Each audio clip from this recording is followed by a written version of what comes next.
want to see what I can take away here so that I can see your chats. There. Okay. Just make sure I can see the chats. The recording has started. There was some report regarding connectivity issues, and we will still continue. And I think, I'm not sure, has anybody received the recording of the lecture that we had on Wednesday evening? No, sorry, this is Wednesday, Saturday's lecture. I'm sure that recording link will be sent to you. Okay, so we've done a lot of law of contract, specifically a heck of a lot of law of contract, which I think everybody is aware that we had to do in order to understand exactly what we deal with, because everything we deal with is going to be based in some form of an agreement or some form of a deed, an underlying agreement, whether it's a deed of sale. Remember, I specifically pointed out that difference. Yeah, the first two lectures, still awaiting Saturday's lecture, yes. I also have it like that, and we'll certainly follow up on that. So thank you, Andre van Greenen. I did see your message there. So as I said, we spent a lot of time on a lot of legislation. Even though we've spent a lot of time on it, we still, and I want to emphasize this, we still haven't done enough time on all of the legislation. We've touched on so much law and so many acts. Whatever I refer to, you have to go away. And when I say go away, it's because I'm used to dealing with a lecture hall. But you've got to go home or devote the time after lectures and the days that follow that immediately. Don't wait for the day or the morning before the lecture or even the day before the lecture. You have to get into this as a constant exercise. Every day spend a couple of hours. And when I say a couple of hours, I actually mean 4 hours, just drafting and going through your legislation. We haven't up to this point in time been able to deal with any of the drafting yet, but we're going to start today. And before we start with that, because we're going to go through the different aspects, and we are going to deconstruct a deed. Okay, so that's obviously very important.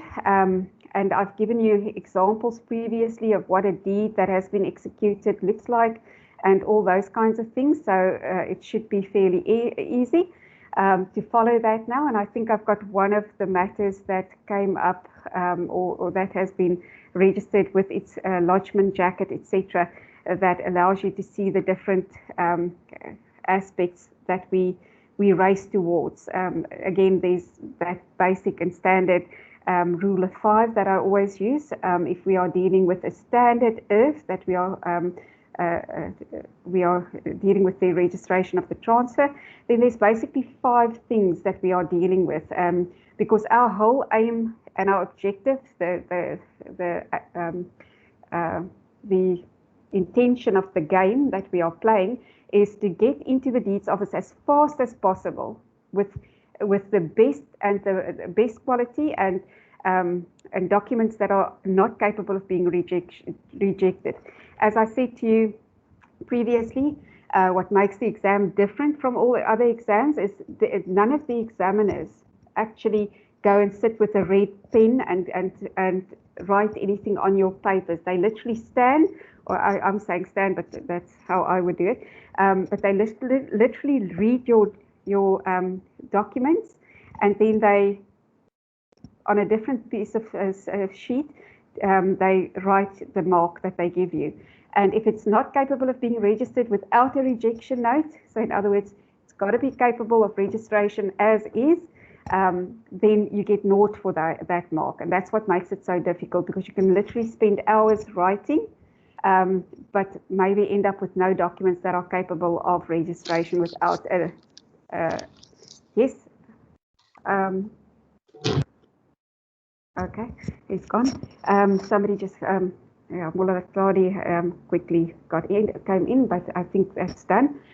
So very important there, as I said, we have to always have that in mind, and it's for that reason that I'm starting on drafting. And there's still aspects that I'm going to come back to you on drafting aspects. For instance, a general thing that I think it's extremely important is just to mention at this point in time that we have in our sale agreements, normally we find the suspensive condition, which is our subject to clause, and we know what the law about that is or states.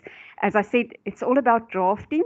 So how you draft that clause will determine if that condition suspends the working of the whole agreement or only certain clauses of that agreement. Okay. So you've got that on the one side. That suspends the working. That's a suspensive condition as such. And as I said to you when we did law of contract and the sale agreement, I said to you, you're basically only going to work with just two suspensive conditions. The one is going to be is when I have an offer that is subject to a bond grant. So in other words, a financial institution or a bank has to grant a bond within a certain period of time. And I've said to you is we cannot revive a sale agreement that has lapsed because we didn't monitor the dates, the time within which the bond was granted, was required to be granted, and that's our basic standard suspensive condition, bond finance. The other suspensive condition that we normally get is that one where we refer to the when we have a property that the purchaser has to sell. So that's the further property or the purchaser's property that has to be sold within a specific period of time or within a certain number of days. And if that has happened, then I also said to you, we've got to go on and say that it has to be registered within then a further period of time, because otherwise we could be locked into that sale agreement for a year. Because if we don't say when can we proceed to place the parties on terms, because we need a reasonable time within which to register, then there's going to be a situation where the purchaser can just say, but I did sell it. I sold it. I did my part. I didn't. The sale agreement didn't say I had to register it. I just had to sell it, and I sold it in 90 days, and that's what I did. That in itself is already 3 months down the line. So you can think for yourself, you could potentially start off with a happy client that or a seller that eventually just turns into a complete terrorist, in that they are really unhappy with the service that they receive. Okay, so obviously a problem there. Also, you've got to remember you can't place any of the parties on terms. So you can't do a letter of demand at all. And that's why I always say is your first point is going to be you're going to depart from a part, or rather choose the point of departure as just an informative letter that basically says to the clients, listen, the clients, this is the course of events that you have now caused to come into effect. So you may have now taken a specific course of action that has consequences, whether or not you know it or not. You're going to see certain consequences of that. So I'm going to explain to you in this letter what exactly will be the consequences of your actions. And then if you don't want to accept my advice, please feel free to get your own attorney. But then also you've got to understand that I'm not proceeding with the matter. I'm going to wait for a court order to compel me to proceed with transfer, or at some form of agreement that is reached between the parties. This is where a lot of problem solving comes into play. You as a conveyancer have to be a problem solver. And the thing is we're not divorce attorneys. We don't want to divorce the buyer and the seller. We literally want to make the deals happen. So that means we have to mediate up to a point where we at least get people to accept that there are certain consequences and still stay in the deal. That's what we stay in the deal, in the sale. Otherwise, we're just going to have a bunch of cancelled sales at the end of the day, and no actual work that can proceed and be finalized. So from that point of view, there's one thing that we didn't really discuss, but it always comes up, and that is when a lot of the parties would start shooting off emails, the one to the other, basically saying, I'm cancelling the sale. Now, if for instance, the seller, the seller or the purchaser, whichever party gets upset, and they now start shooting off emails, saying, for instance, that the sale is cancelled. What exactly happens in that situation? Does anybody know what are we dealing with in that situation? We know it's breach of contract. Okay, let's say that first. But what exactly is it? What form of breach is it? Anybody? If you want to, you can just unmute yourselves or pop me a comment in the meeting chat. I know everybody's still finding their rhythm for the evening.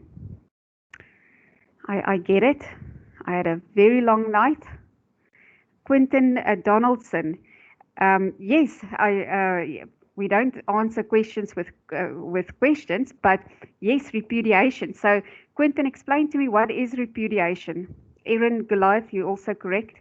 Thank you. Tell me, what is repudiation?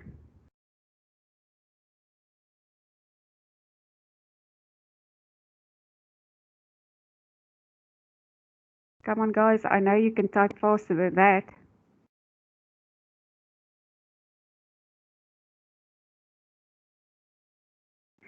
Okay, Quinton, you're making it very complicated by saying denying the existence of the contract. Erin Goliath says when one party no longer wants to be bound by the contract. You are using words without saying anything, basically, by saying that. So I'm going to just quickly jump in here because we've got a lot to do. And the fact of the matter is repudiation is a form of breach of contract in anticipation. Have you heard that? I can recall this being said in one of my lectures. It is a form of breach of contract in anticipation. That means I know that there is going to be a specific date by which I have to perform. Now already I'm saying I'm not going to perform. I'm not going to pay the deposit. I'm not going to pay the costs. So it's a breach in anticipation of my obligation. So I'm already saying that I know I have to perform there in the future, but at the end of the day, it is anticipated that I will have to perform, but I'm now already saying I'm not going to perform. So it's a breach in anticipation. And what's important here is obviously that you have to, and when you deal with this, there's a very specific way that you have to deal with breach in anticipation or repudiation, and that is that the repudiation has to be accepted. So you cannot just decide, okay, breach of contract in anticipation, repudiation. You've got to have a disclosure of that repudiation, and the party that is not in breach, okay, the person that's not repudiating, he has to accept the repudiation. So let's say the purchaser says, I'm not going to pay the deposit, sue me, I'm not happy with the property, I just don't want it anymore, right? So what happens now is the seller has to say, okay, I accept your repudiation. And then if they accept it, then obviously that seller has to cancel the agreement and sue out for damages. Now, if I elect to not accept when I say I, the seller, if the seller elects not to accept the repudiation, he will then say, not accepting it, I am going to claim specific performance. Okay. Then under those circumstances, he will enforce the sale and insist on the purchaser taking transfer of the property. So again, therein comes the whole thing. If you wanted to read anything on letters of demand, feel free to go and read anything that you can get your hands on under the National Credit Act, especially. There's been a lot of case law on that and how one properly words a letter of demand. But there again, you can't just say, I'm going to either cancel or I'm going to enforce. You've got to get specific instructions, and the person has to elect, am I going to cancel? Am I not going to cancel? I'm going to enforce the sale. Okay. So obviously very important there. Just something quickly to get your minds into contract law and the way that we think when we are dealing with conveyancing. I just want to, yeah, okay. I keep on moving it, and it's okay. So that's the one thing. The other thing that I wanted to quickly touch on, over and above the fact that we have suspensive conditions, is the resolutive condition. So what's the major change or difference between a resolutive condition and a suspensive condition? Anybody? Is a suspensive condition not a condition that the contract is subject to? So the contract would only come into effect once that condition has been met. And then the other condition is to remediate a certain act to fix it. Okay. Let's just quickly answer or deal with that answer. Remember, from a technical and a purist point, the suspensive condition, basically, depending on how it's worded, is going to either suspend parts of the agreement or the whole of the agreement pending the fulfillment of an uncertain event in the future. Okay. Or rather a certain event in the future, whether or not it's fulfilled. Okay, so in other words, bond grant by a certain date. What bond? Full purchase price bond. So 850, if it's a selling price is 850. Resolutive condition is different, because with a suspensive condition, we sign the agreement, okay, but then either parts of the agreement or the full agreement is suspended, okay. But now, what happens with a resolutive condition?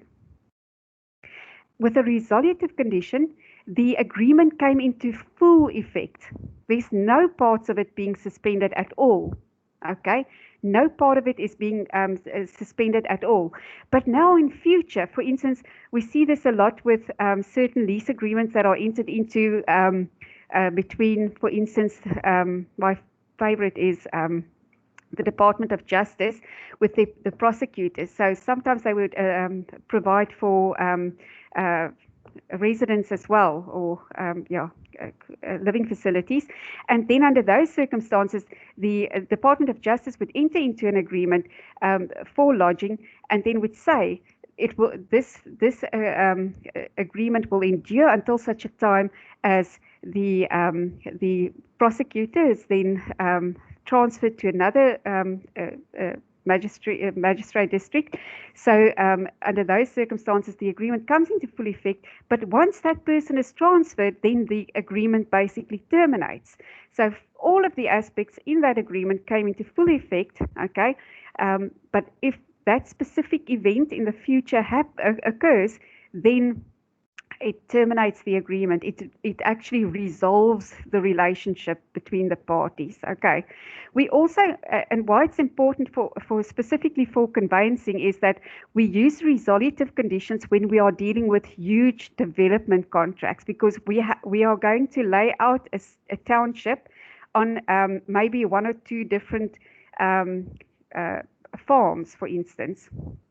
Right now, if we do that, then we start 5 years in advance working on this this whole agreement and all the behind the scenes work, dealing with the surveyors, dealing with the different departments, with the different local authorities, all of those things. Now, if there is, for instance, a consent that is required by a specific authority, and if that consent isn't provided or obtained within a certain number of months or years, then we insert a resolutive condition that basically says, right, if this is the case, if there is no consent to establishment of a township is obtained within so and so many months, etc., then the agreement in itself basically will be dissolved between the parties, purely because there will be initial amounts paid, and normally we also work with a percentage of the purchase price, and that is basically just to compensate the seller or the owner of the land for the fact that he's withdrawing his property from the mind and from the market, and he is now putting it away, pinned up into an agreement, whilst if he were able to do so, he might have had a buyer and he could have sold the properties to someone else. But no, now he's bound in this agreement that came into effect, and only once it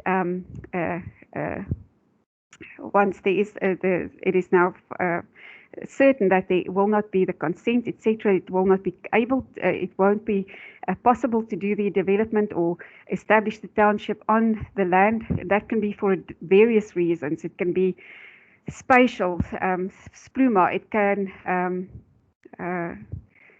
can be various kinds of reasons for that. There could be, for instance, normally it's a butterfly or a little frog, a little toad that is protected on the list of protected species. It's funny how that always happens. So once you do your different impact, environmental impact assessments and all of those kinds of things, then you know it could just derail the whole development. So, and that really does happen. I've seen that more than once. So very important that MP Mohali is saying, does a future event has to be uncertain, e.g. is the anticipated bond approval uncertain? Obviously, you know that you have to get the bond, whether the bond will be granted in your favor, that is uncertain. So my event is certain. I have to have a specific thing done or accomplished. However, by when it will be accomplished, that is uncertain. Okay, so it's a future event that we are not certain as to whether or not it will be fulfilled as a condition. Okay, or as a requirement. Either or, doesn't matter how you want to say it. Okay, so important there is to just understand the differences, okay? And in your notes, there is reference to a resolutive and a suspensive condition and the wording, and I also have additional clauses for you to assist you with drafting those. The thing with those kinds of conditions is when we, and it comes into play when we are dealing with those personal kind of rights. Remember, I said to you the right of first refusal and the preemptive right. Now, preemptive right is what we refer to. Is somebody trying to talk to me? I'm not sure who S is. Is your mic is unmuted? Okay. Right, so what is of importance here is that you understand that a preemptive right is exactly what it says. It is a vooremptive koopsreg. So voorkoopsreg, it's a right to buy before anyone else, and therein lies the difference. I have the right to buy before anyone else. So what would that condition basically say? It would say that before you sell the property to anyone else, okay, I have the right to buy it from you. So you have to come to me. Now, consider the same kind of clause, and we call it now under just a little bit of a variation of the wording. We now call it a right of first refusal. A right of first refusal. Now, if the property is available for sale, then I have the right not to buy first, but to refuse to buy. Okay, so the right of first refusal as opposed to the preemptive right. Okay, both of these are insertable in your deed as a condition. Okay, and we're going to talk a bit more about that, and we have examples for you.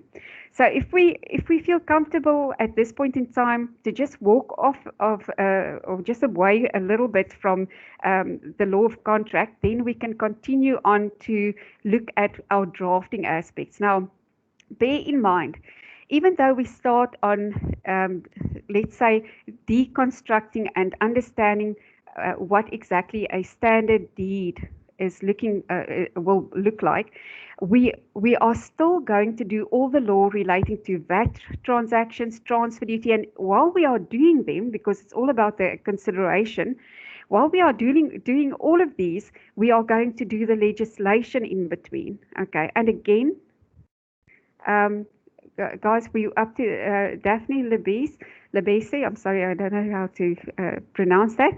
We finished on chapter 2, and we're going on to chapter 3 now. Chapter 3 in your notes. Just want to see. I just had mine now. Just want to find mine, and it basically deals with a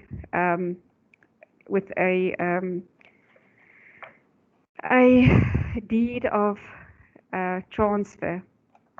Okay, let me see where my notes are.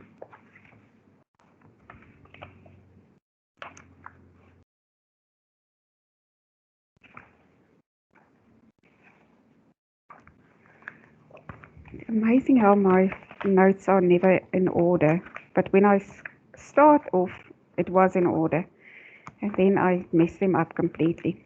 Anyway, it's chapter 3. Oh, there it is. Yeah. So chapter 3, it's page 48 of your notes. Okay. So your, I don't know what you want to call it, notes. Okay. So chapter 3, page 48. Okay.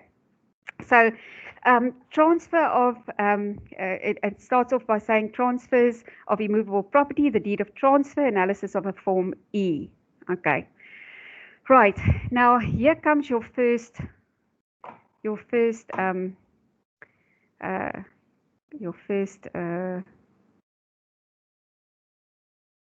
of 5. I just want to quickly get into my whiteboard. It was here just now. Oh, there it is. No, that's not where it is. Okay, there it is. Yeah. Okay, I'm doing whiteboard. Yeah. Okay, so the first thing you've got to remember is, yeah, let me just see here. I don't like using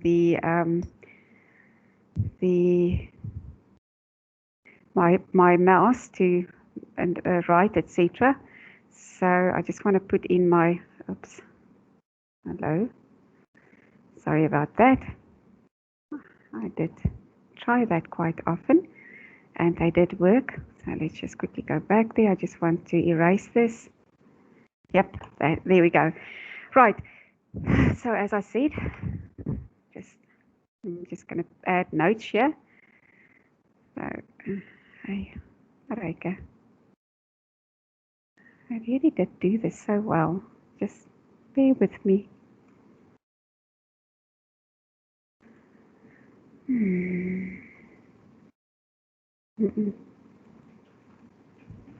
Okay, there we go. Right. So our first rule that we have is a rule of 5 that I have, and basically, just make sure that I can.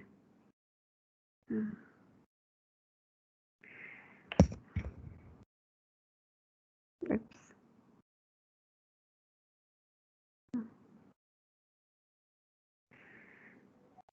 Okay, just give me a moment. I played with this ad nauseum, and now I'm getting nauseous of trying to figure this one out on the point. So just need to get to my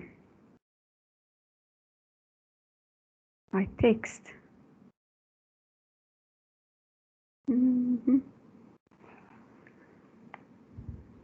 Nope. I really did do this so well. Oh, wait, I just saw it. Somewhere it popped up. Add what? There, okay. Perfect. Okay, so that first, oh, damn it. Oh, sorry, did not say that.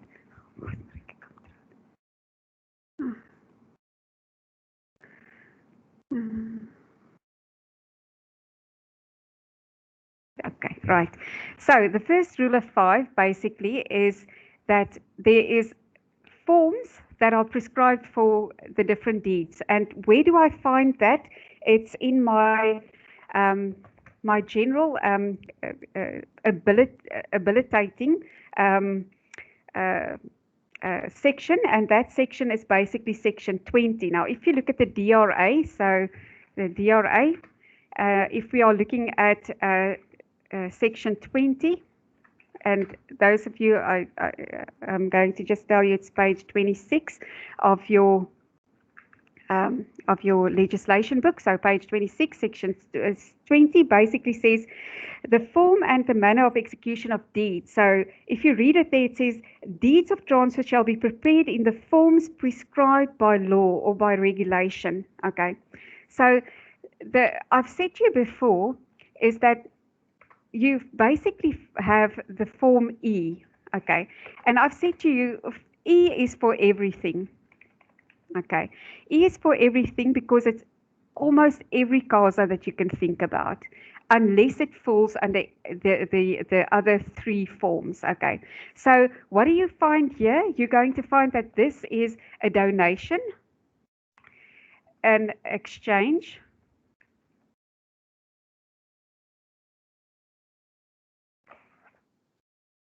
see, okay.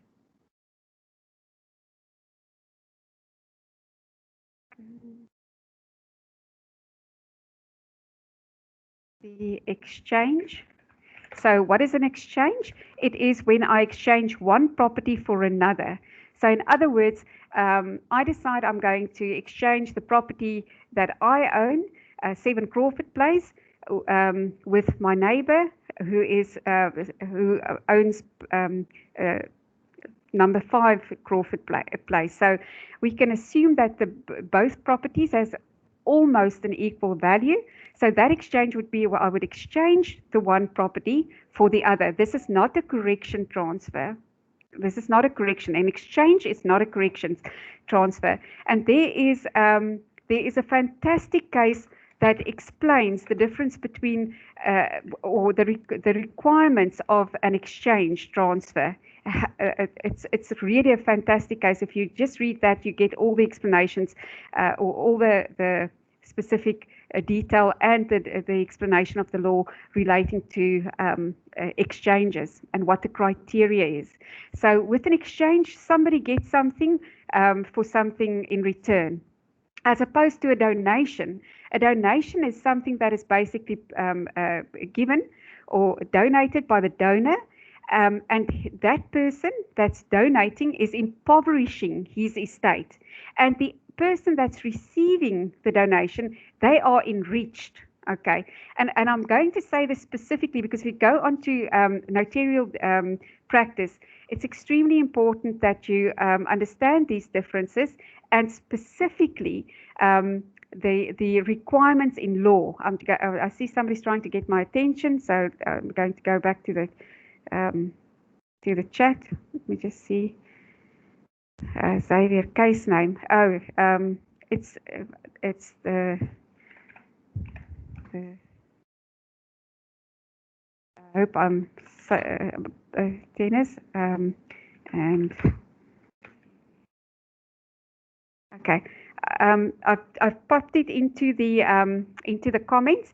I actually have the case saved for that reason, because we had a very interesting case where we had an exchange transfer, and when we started going into the actual information and looking at the pulling the transaction apart, we realized that hang on, there's a problem here. We have 3 different parties So there isn't actually an exchange because I've got a company, a company owning a farm, another company with the same shareholders, but a completely different company owning another portion of a farm, and then the person that is trying to consolidate these is giving away a part of his farm, and then obviously all of those other farms are basically also donating, well, not really donating, but exchanging land for in exchange to the for land that the other party wants or needs for the development purposes. Now, the interesting thing here is that what happened is when we started pulling it apart, we realized, hang on, there's 3 parties to this agreement, but not all 3 parties are giving something and receiving something in return. And based on that, we couldn't effect the transfer. So we just couldn't do that, and that there was subdivisional consents for agricultural land that subsequently had lapsed with over the years, and it was such a problem because some of the members in the CCs and the company, the directors have changed, so it was one big mess. Okay, so just a simple thing like that. If you don't keep your eye on all the parties, their obligations and their roles, you could easily just mess it up. It makes sense to you, but the entities involved were actually not the receiving anything in turn. I've got that case saved because I had to use it in that specific situation. Okay, so as I said, we've got just want to go back to, let me just find, yep, there we go. Okay, so with Form E, remember E is for everything, okay? That means donation, exchange, even a rectification transfer. Now, remember, this is not an exchange. A rectification transfer is where I got the property in error incorrectly. So now I've got to rectify the situation. So my CASA is going to be something along the lines where I had in error received this property. So you will refer to both properties and the deeds in terms of which they were received. So we're going to do that CASA soon. Okay. So that's my rectification, it's my donation, it's my exchange. Obviously, it's the sale as well. So just a plain and simple sale. But then if it's a sale, it's also a sale in execution. Okay, right. So a sale in execution, a normal sale agreement, a transfer, an exchange, a rectification, a donation. Okay. Also, any estate transfers,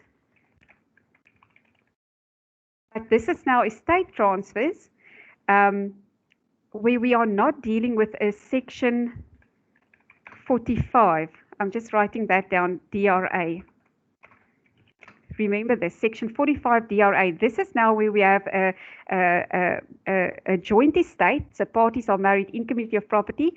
One of the spouses dies and the surviving spouse receives the other spouse's property, or rather share in the joint estate, share in the property. So that's what a section 45 is. Why am I specifically saying to you not a section 45? It's because this is an application.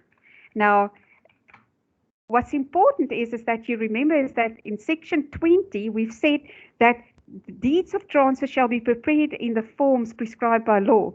But now we've got to also remember that we don't only transfer properties by way of deeds. We also transfer properties by way of endorsement. Okay, that's now that rubber stamp. Now, how do we get an endorsement onto a deed? plain and simple answer is there's normally an application.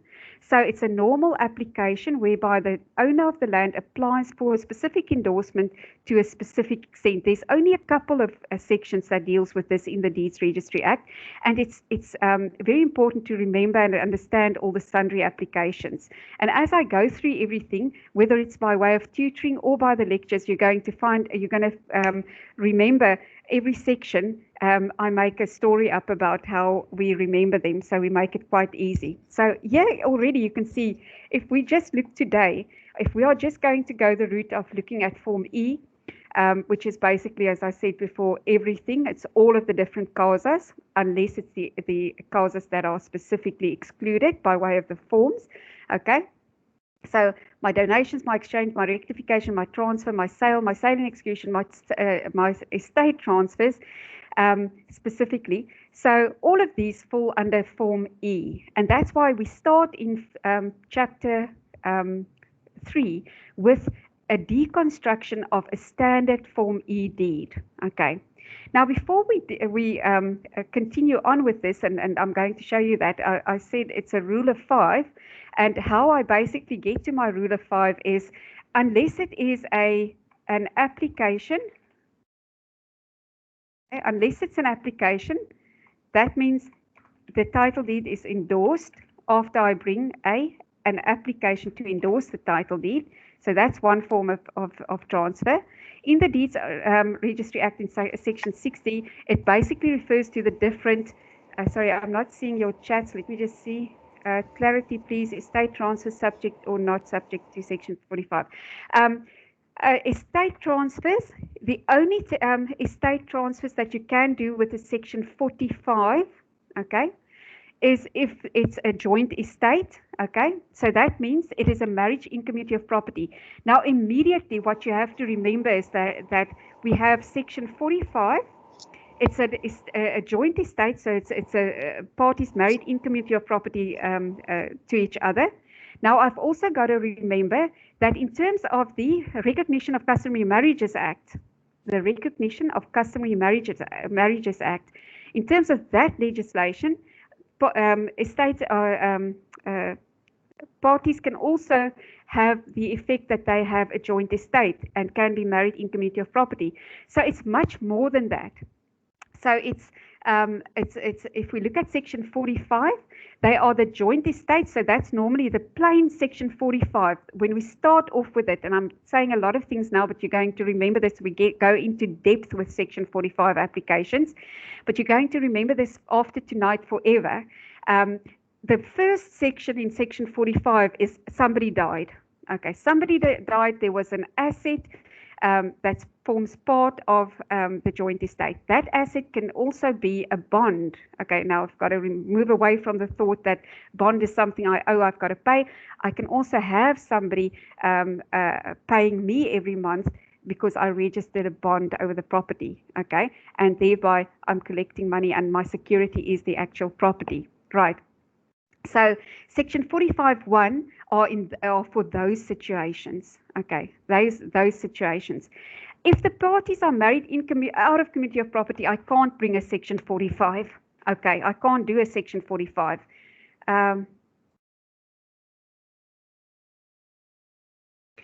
Section 45 of the Deeds Registry Act. I'm only dealing with the Deeds Registry Act. As soon as I tell you MPA, if I walk off of that, I will tell you this is now section 45 of the Matrimonial Property Act.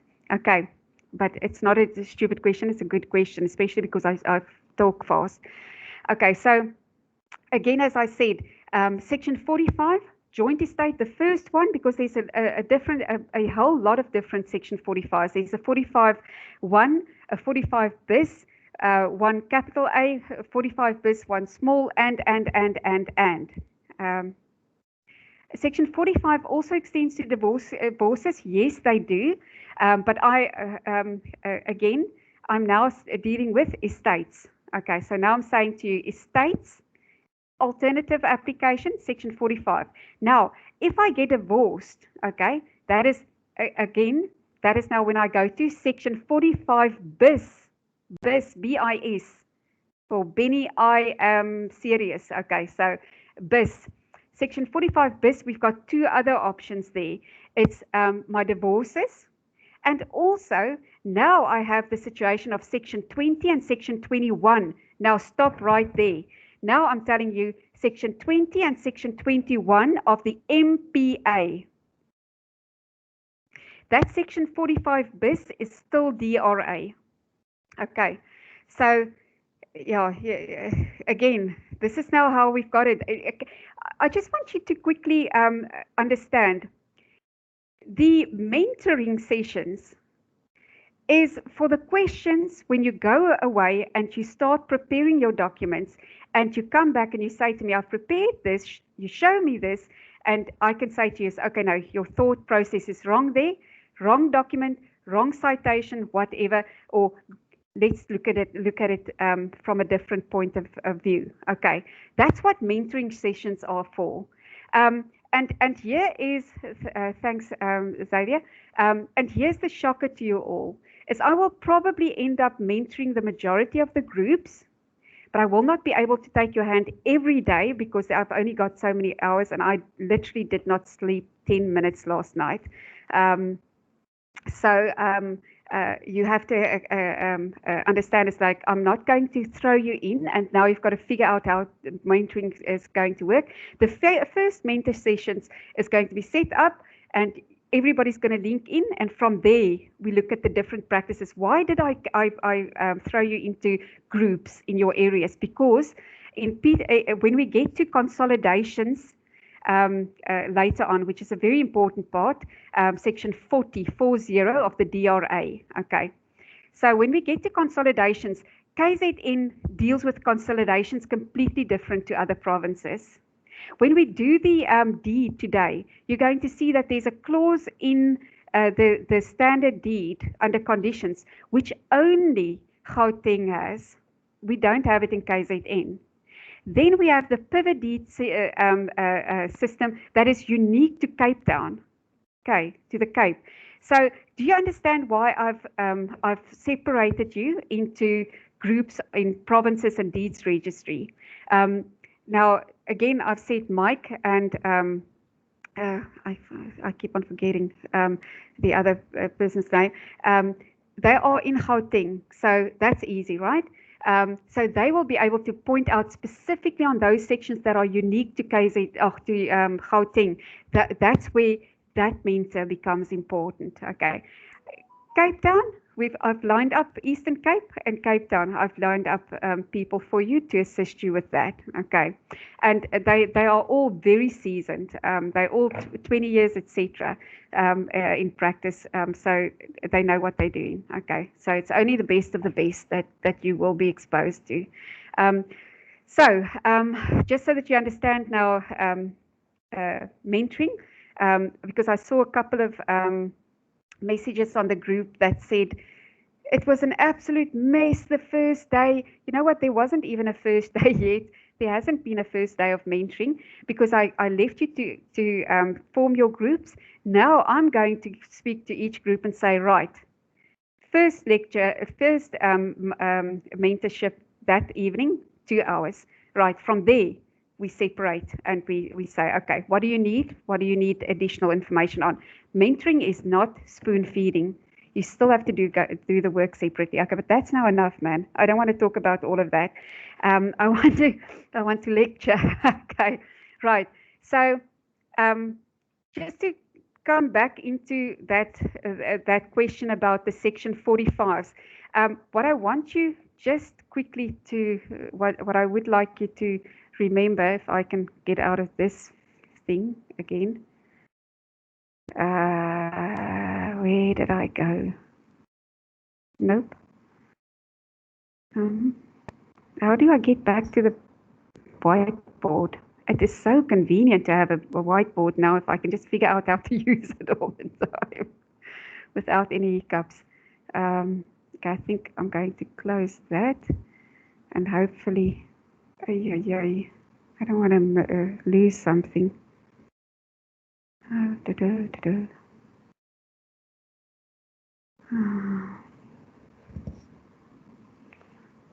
things like this freaks me out completely. I can't dismiss it, so it can't be there. And I can't pin it, so it can't be there. Okay, no, that's that one. Full screen. Yeah, yeah, full screen. Okay, full screen.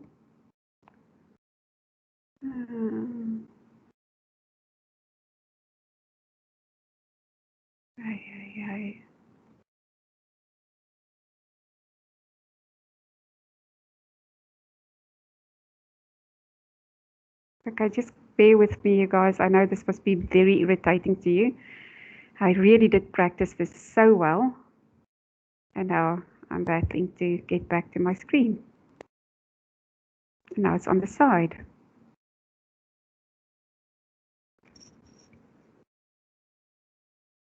Oh, for Pete's sakes. Really? Really? Breathe.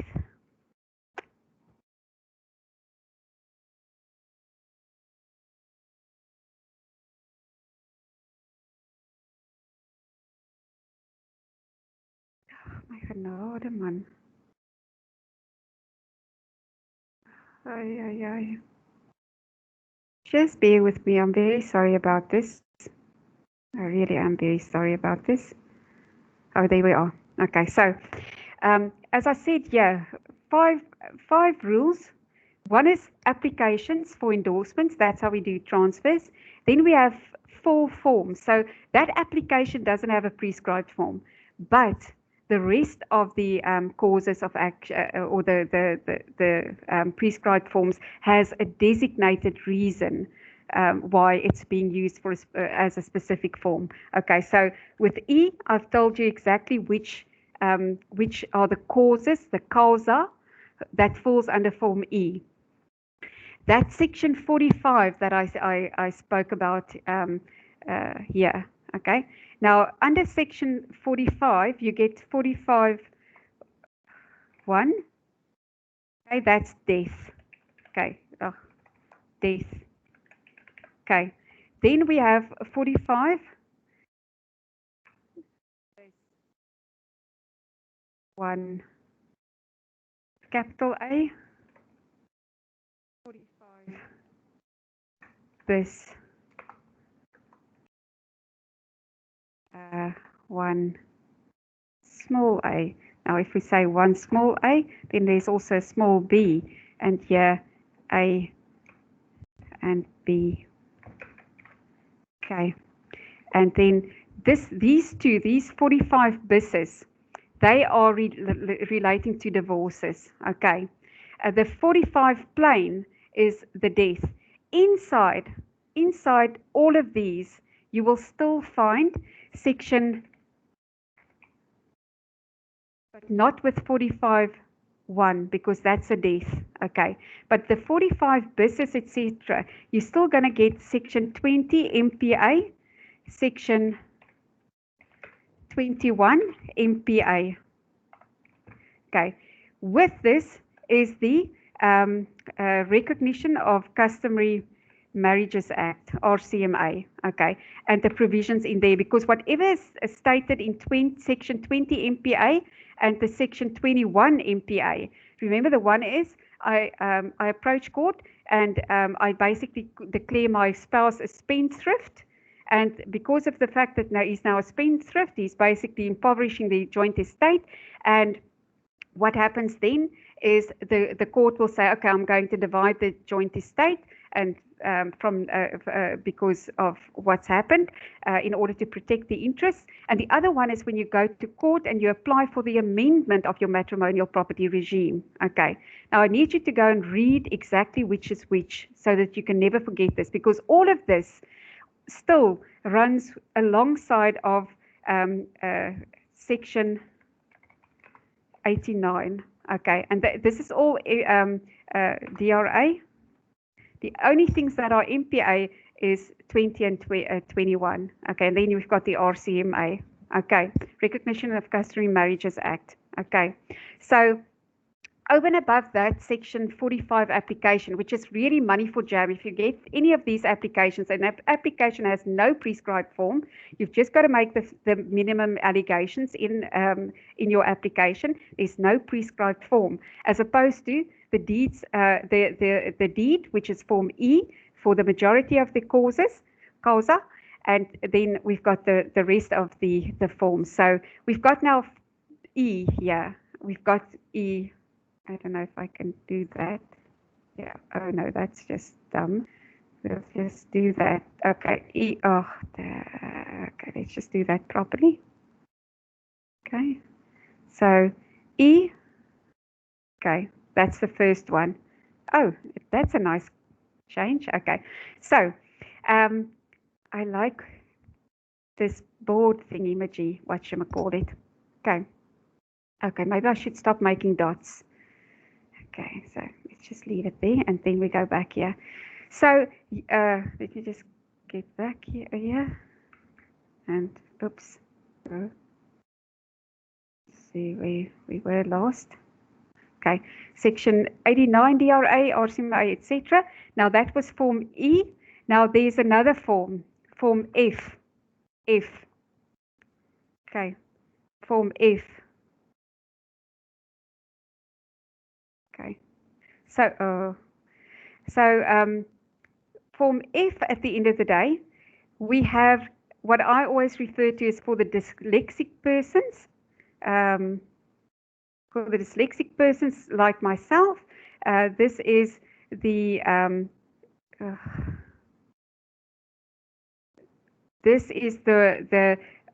verdeling, if you can't spell. So F is the partition. So where you are dealing with a partition, that is form F. Okay. As I said, verdeling in Afrikaans for people that can't spell like me. So partition, that's when I'm partitioning land. Partitions are very important. For some reason, they normally show up in the exam. So if I can tell you once, then I will tell you, I'll keep on telling you, is that partitions will come up because there's a prescribed partition agreement that is prescribed in the Act. So guess what, as I always say to the attendees, is you're going to have to understand that nobody's going to ask you to prepare a whole bond in the exam. Okay, they might. Okay, but that's unlikely. But what they will do is they will ask you to prepare certain documents that has a prescribed form. And specifically partitions not only has a deed as a prescribed form, but also an agreement to partition. Okay. Also, over and above all of that, there's also variation agreements that also are prescribed. So very important, you're probably going to get a partition, you're probably going to get a variation agreement. So, but just put that away in the back of your head because we still will be getting to that. Now, in your regulations, okay, in the deeds, in the regulations, your form E is prescribed, and it is you will go into the exam with that little booklet, that blue one that says a Deeds Registry Act and Sectional Title Act, and the form E is exactly as it's supposed to be used in the Act. So you don't have to study it off by heart, but I can tell you now, and listen to me very carefully, if you're going to go into the exam and you can't use the form, because it's not that easy to use the form, then you are going to mess it up. You're going to waste your time because you're going to try and figure out where you've got to put what in that agreement. Okay, and we go in that form, and we're going to. That's why we do a deconstructed deed. So form F, and that's page 68 and page 69 in your legislation. Form F specifically says the deed of partition transfer. Okay, the deed of partition transfer. So form F, different form to form E. Then we go on to another one, and that is, I'm going to put that in there. Okay, I don't know. G. Okay, maybe, yeah, maybe, yeah. Okay, so it was there just now, wasn't it?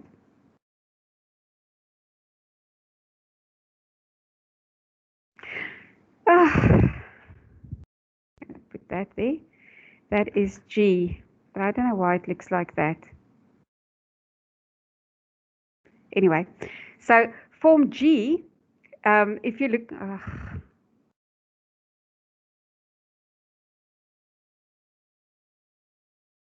I hope this works out for, I'll just play with this under, one.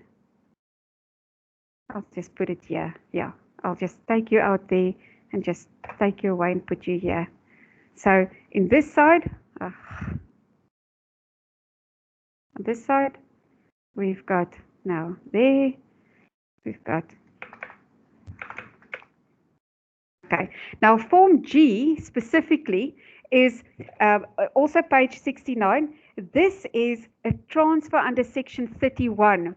Now, if I say section 31, this is now a transfer where government is involved. Okay, this is not working the way that I actually tested it, but just bear with me. Now, your other one is H, form H. And form H, again, if in your book, it's completely different form. This is now section 33. Okay, so form H, section 33, and this is now a transfer based on a High Court order. Okay, so this section 30 is my government transfers, so it's government transfers, and section 33 is High Court. Okay, High Court orders. Okay, so if you look at this now, how easy is it to remember your specific deeds and what you are dealing with for the different ones? Form E, everything. F, partition. G, government. H, High Court order. Okay. Now, in between all of this, I've got to always remember my estate transfers, that's section 20, 21, RCMA, section 89 of the Deeds Registry Act, and 81 as well, and 80, but we'll talk about that. And then, obviously, over and above that, remember that my application doesn't have an example, but it's endorsed. Oh, it doesn't have a prescribed form, but it's endorsed against the title deed. Okay, right.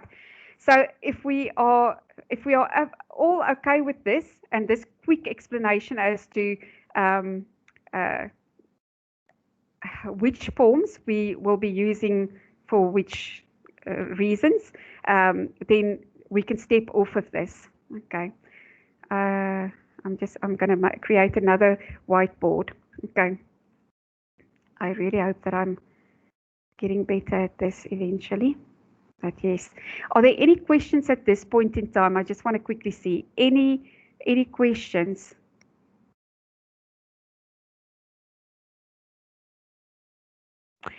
So the crux that you have to understand here is that you can't go and slapdash one form where there's a prescribed form, form F, H, G.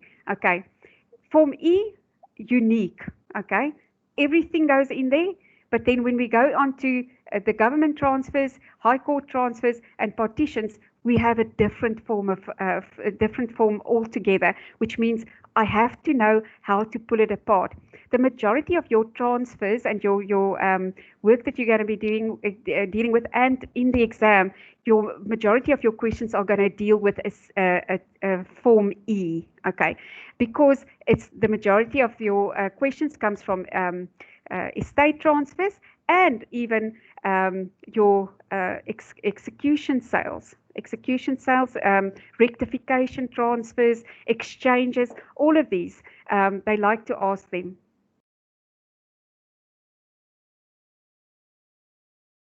Brett Lindsay, that is a good question because you've remembered what those stamps look like that I showed you.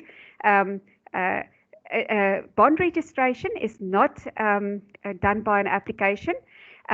There's no prescribed form for a bond. There is, however, certain bonds such as your indemnity bond, your surety bond. Not your indemnity bond, your surety bond, and your collateral bond. They have prescribed forms. Okay, so those basically start off with a power of attorney. to register the mortgage bond, and then the power of attorney doesn't have a prescribed form.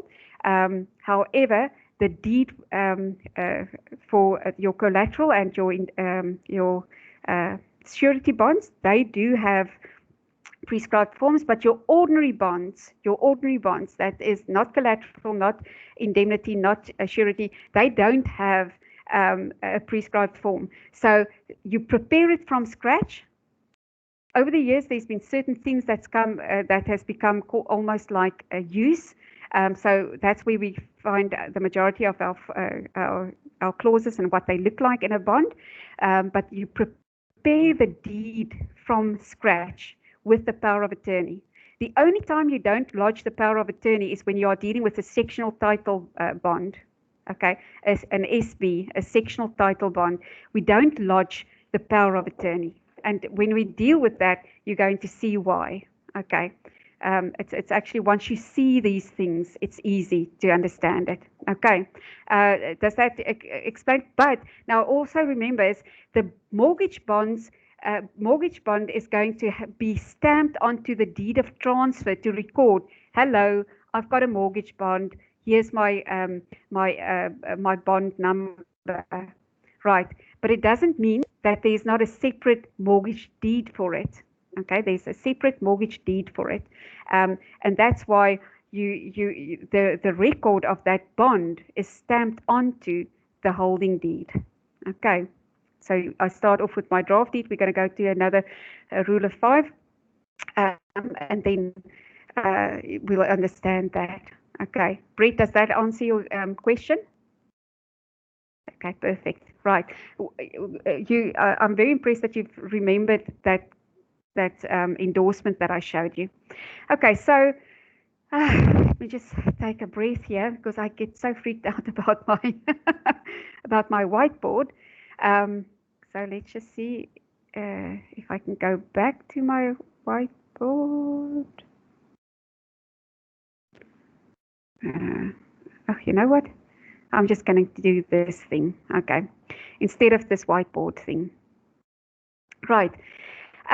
This here, everybody can see this. This is what we refer to as the deconstructed deed. You will get this, okay? You will get this. Now, remember when we started off, I showed you all these examples, and I said you always look at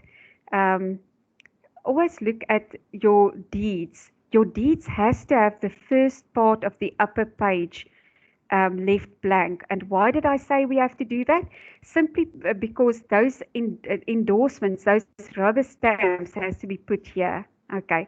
Now, if there's no more space here on the first page, then normally the deeds office will put it on the back side of a page. Now, the important thing to remember here as well is that in the exam, you will write on every page that faces you. You do not write at the back of a deed that you are preparing. Okay. You can still try and save paper in other areas of law, but not in conveyancing. Those deeds are one page, blank paper, that's it. Okay. So only on the one page, there's prescribed rules regarding to the margins. Okay, the margins has to be very set as per the guidelines. There's everything is prescribed. If, for instance, if I had to look at this particular deed that I've basically just prepared here to assist you, okay, this would probably be rejected because the reason for that is this spacing should be here, okay? And all of this is part of the Act. So a simple thing here is when I would send this into the deeds registry, I'm going to check that my margins are right, are correct. Now the thing is because majority of people are working on packages, those packages goes convey for I can't remember, Legal Suite. That's the one that a lot of people in Pretoria use. They are already set perfectly with your margin. Okay, but it's something over the years you start seeing exactly what's wrong on a document. If you find the wrong examiner, they will reject it if the margin is off. Okay, and don't ask me whether they are sitting with their rulers, because they're not. They just know, they get paper clever. Okay, which is basically what we all have to do. So if we have to look at Form E, and we read that with Regulation 82, okay, always read them together. It basically tells us what is the requirements, etc. What are we dealing with in Form E? And if we start off with the preparation clause. Now, where did I speak about the preparation clause? In the right at the beginning with the first lecture, I said to you, with the preparation clause, you've got to know Regulation 43, 44,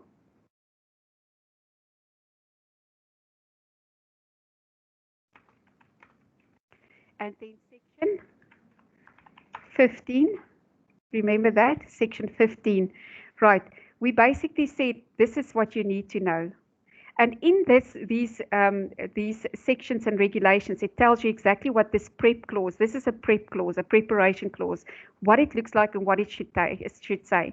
So the prep clause, as I said to you, says prepared by me, who, the conveyancer, full names, and then your LPCM number, so your Legal Practice Council member number. You have to put that in. If you don't have that, the deed will be rejected. Okay. An interesting other thing is that obviously we will have first, you're not going to have all of this. You're not going to have that part. You're just going to start with prepared by me, half the page open, and you start with your heading of your specific deed. So here we've got a Form E deed. It's a deed of transfer. That's all that you're referring to on it. It's a deed of transfer. Then after your heading, you start off with your preamble. And this is now where it gets important. In your exams, you're going to be asked to prepare the certain paragraphs, let's call it paragraphs, or I would rather say it's aspects of your deed. So they would say to you, prepare the preamble up to the vesting clause. Now, if you don't know what the preamble is, and if you don't know who are you supposed to be citing in that preamble, then you're going to mess it up, because then you're going to start off in the preamble with the transferee as opposed to the transferor's detail. So on your actual deed, you're not going to have heading, preamble. You're just going to know that you start with prep clause, half page down, deed of transfer, and my preamble start, and it's on your form. If you open now in your books Form E, you're going to see it starts with these letters, these words, be it hereby made known. Okay, be it hereby made known. That is the prescribed form starting off with these words. Okay. Now, an interesting thing here is that this part, that, okay, that is this person that follows immediately after that is the person that will show up in the deeds office, okay, on the date that it comes on preparation and continues on to registration. Remember that fees and prep thing I spoke about? So the name here is the conveyancer that will sign in front of the registrar, that they and appear in front of the registrar to effect the registration. Okay, we're going to talk about the registration and the process and the sequence as well. So what you have to remember here is, be it hereby made known that whoever the conveyancer is that's going to be appearing. Okay. And then follows the rest of the wording as per the Form E. And I'm going to continue with that now. I think we can maybe just take a little bit of a break. Is everybody okay with the break? Anybody?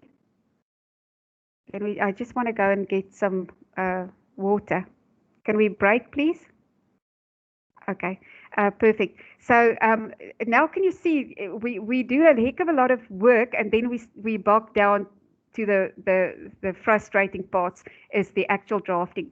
But from day one, we start drafting. We have to do it immediately. Okay, so let's just say we'll start at 7 because it's quite involved. So we'll start at 7. I'm just going to say a 7 restart.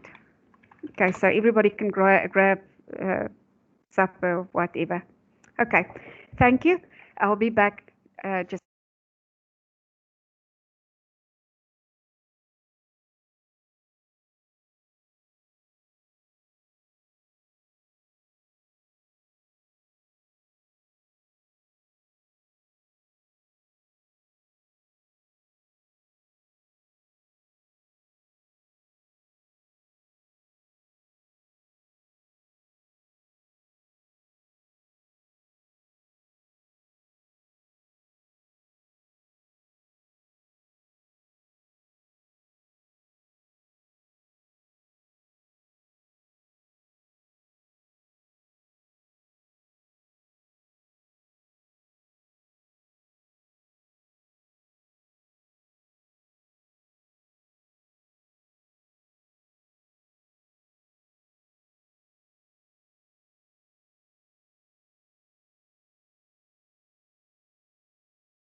Okay.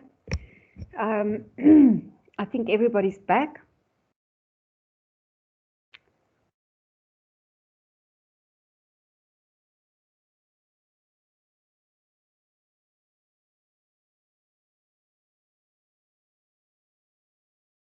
Okay, right. I've got a thumbs up there, so we can continue.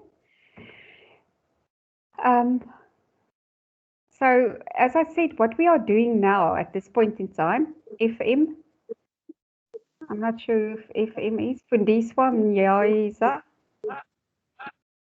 What's the matter? Yes, are you looking for me? No, man, I'm not what I did. Okay. you Okay, let me flagged try me. and mute myself. Okay.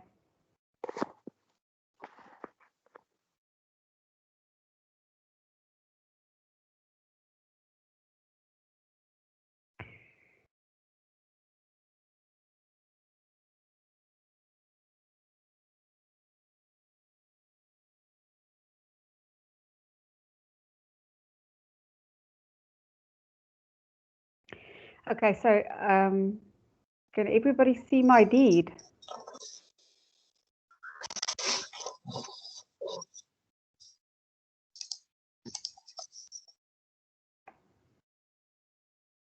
Can you see my deed? Because I can't see an outline, a red outline.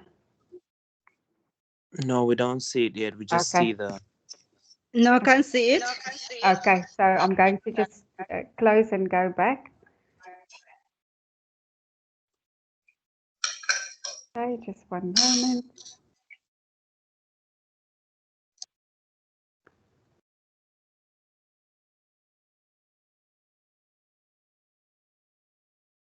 Ay, ay, ay. When you are so impressed with yourself for figuring something out and then you didn't figure it out at all. So not good. Just going to close it and go back.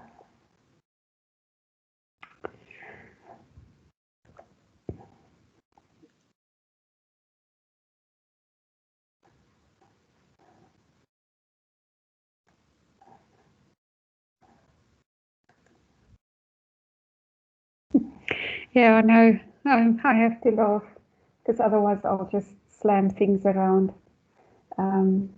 Just want to see.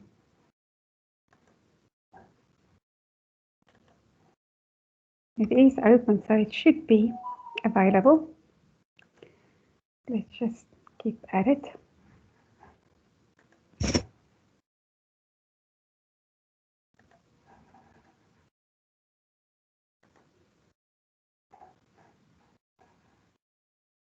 I should actually just stick it on here. So much better.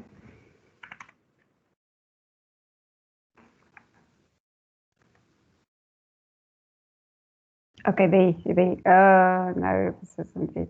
No, it's not it. No, this is another one. This is the one. Okay, perfect. Right. So as I said to you, we start off with the deed, deconstructing it, because we need to know in the exam who's going to be, when we are asked, prepare the preamble up to the divesting clause, or whether we have to do the preamble up to the vesting clause, or even the causa up to the succession clause, for instance. All of these you need to know who are you, which parts and which parties, which aspects am I going to address in the deed. You are not going to get a question along the lines of name the 8 aspects or clauses in a deed.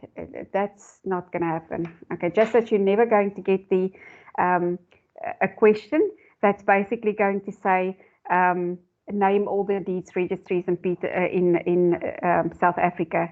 You will never get that question ever. Okay. So important to just understand, I've got to be able to apply my mind to what and my analytical sense as to what I'm dealing with. So if you look at and if you can, and if you do have your legislation book with you, if you look at the deed that you have in front of you, and if you look, compare that to the form, you're going to see that they actually don't look the same at all. And it's for this reason that I say to you, don't depend on the fact that you'll have the form with you when you go to the exam, and based on that, you'll just fill in blanks. It doesn't work like that. That form is not user-friendly in that aspect, okay? You've got to understand where what starts and where which of the parties and which aspects basically are inserted. So one of the already basic things that I've said to you, and the examples that I've given you, I've said to you is that those examples were old ones, so they don't have the LPCM number. Okay, so this is something that you now have to have in. You have to have the full name. In the olden days, not even olden, about 3 or 4 years ago, we used to just go MJ Doe. Okay, now it's got to be the full name with that LPC number. None of these regulations, etc., you don't refer to them. You've just got to know what I need to prepare and how it needs to look. I have to know the law behind it by looking at, by knowing all of the aspects relating to requirements of preparation clauses, etc. So if this was a sectional title bond, then I would, or a sectional title deed, then I would still have the heading just stating deed, sectional title deed of transfer. Okay. The thing with this is sectional title is different. So this is Form E. So Form E, I'm typing this in because I want to add notes to this. So Form E is for instance, my freehold, okay, which is in actual fact all property that's not leasehold. But also I have to remember that I have a different form for sectional title. So it is all my farmland, all my agricultural holdings, all of my township urban for Form E. Form H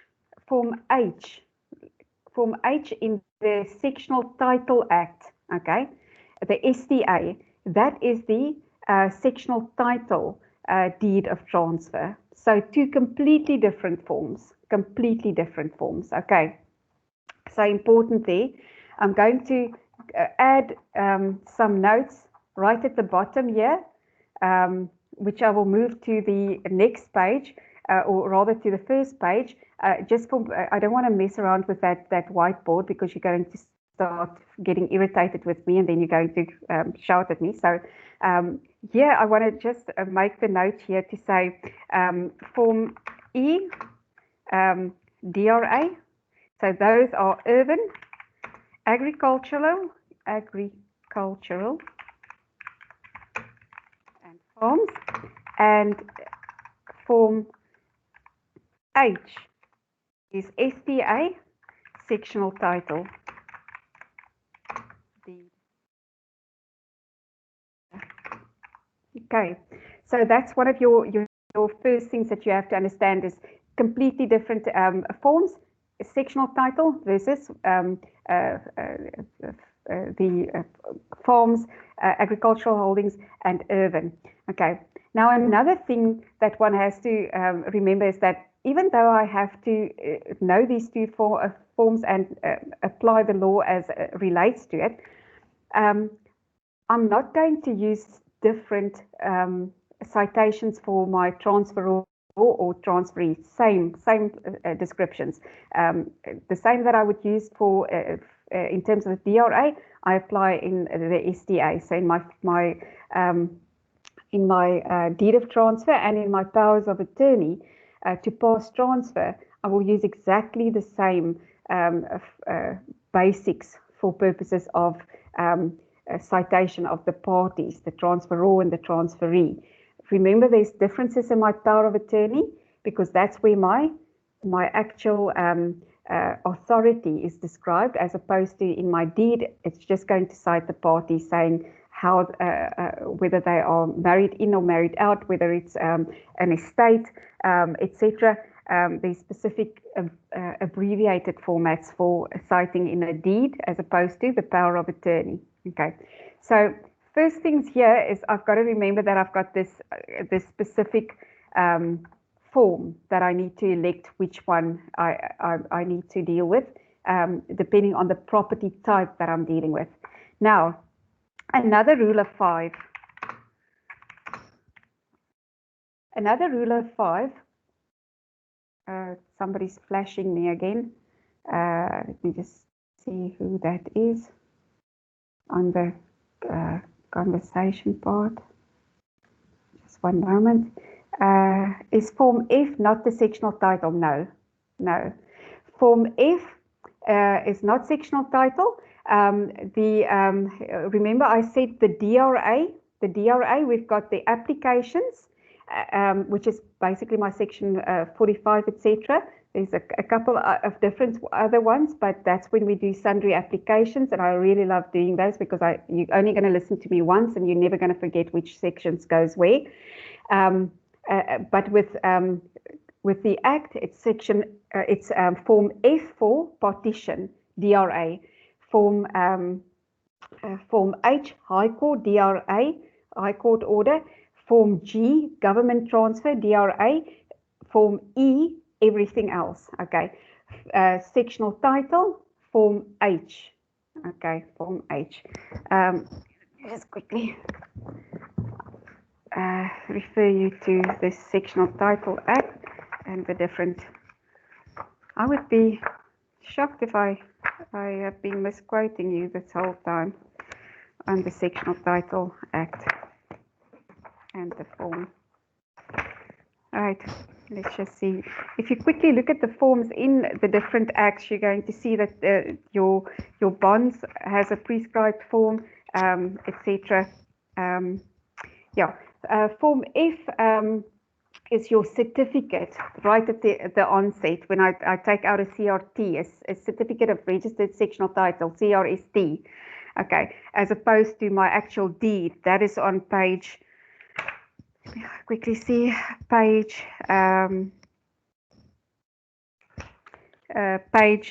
358 of your legislation, STA, okay, section, that's Form H, Form H.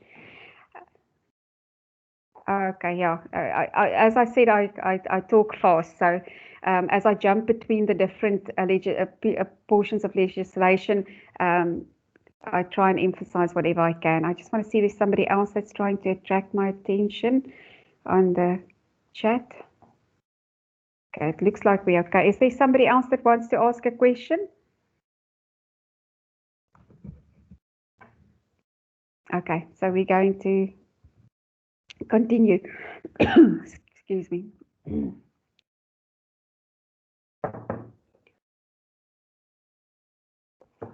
Blessing, do you have a question? I see you've got it. Okay, right. You're unmuted. Okay, so back to where we were. I said you start off with asking which form, and here I typed it out. H is the STA, sectional title, deed of transfer. Form E, DRA, urban agricultural. But now remember, that is unless it is an application.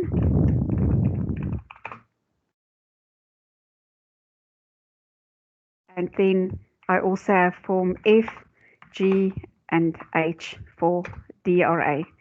Okay, and we have a bunch of other forms here, but my transfer basically for my sectional title is always going to be Form H. Okay, guys, I'm trying to just, if it lights up orange, then I know somebody's trying to ask a question.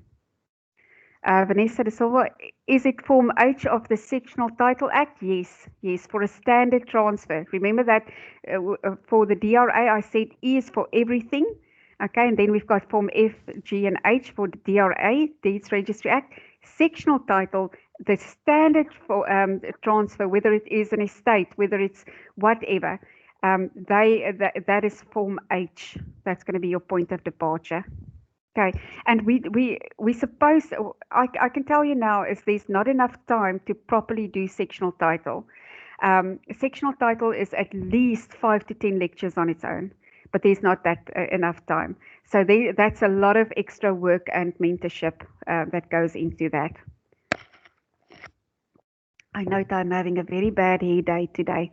Anyway, so if we can continue on, and if everybody feels comfortable, then we're going to try and get back to that one. Oh, that was easy. So as I said to you, I basically have these rules of fives, which I figured out as easy points of reference for, especially for a student at the end of the day, because none of us want to unnecessarily complicate things that we want to study. So my rule of five for a standard transfer is I need to get to a point where I can lodge the following documents. Okay, the first one is the power of attorney. Okay, or the GPA, General Power of Attorney. There's only two types of powers. Okay, the one is the special, and why is it called a special power of attorney? Because it deals only with one specific property, just one. Okay, the GPA is the one. A GPA deals in general with authority, and in the majority of times there would be more than one property affected, and that's why in the past and mostly we file them permanently in the deeds office. Okay, unless we don't need to and there's only one property affected, then we don't pay to file it permanently. So the first thing is my power of attorney, my GPA, one of the two. My POA is my special power of attorney, or my GPA. We call it, for all practical purposes, the power of attorney to pass transfer. Okay, to pass transfer. And where does that come in? I'm going to show you now in the Form E.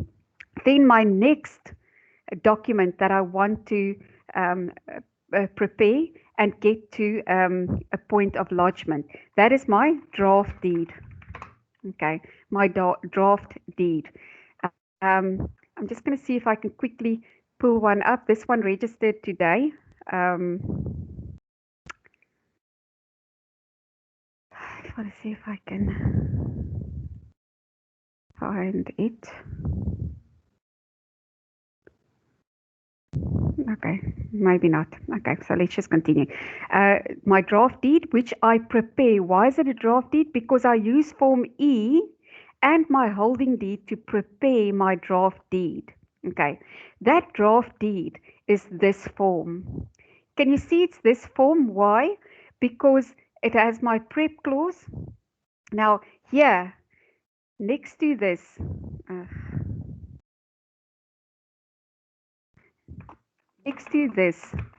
the registrar is going to stamp in a number. So there's a number here that's going to be stamped in here.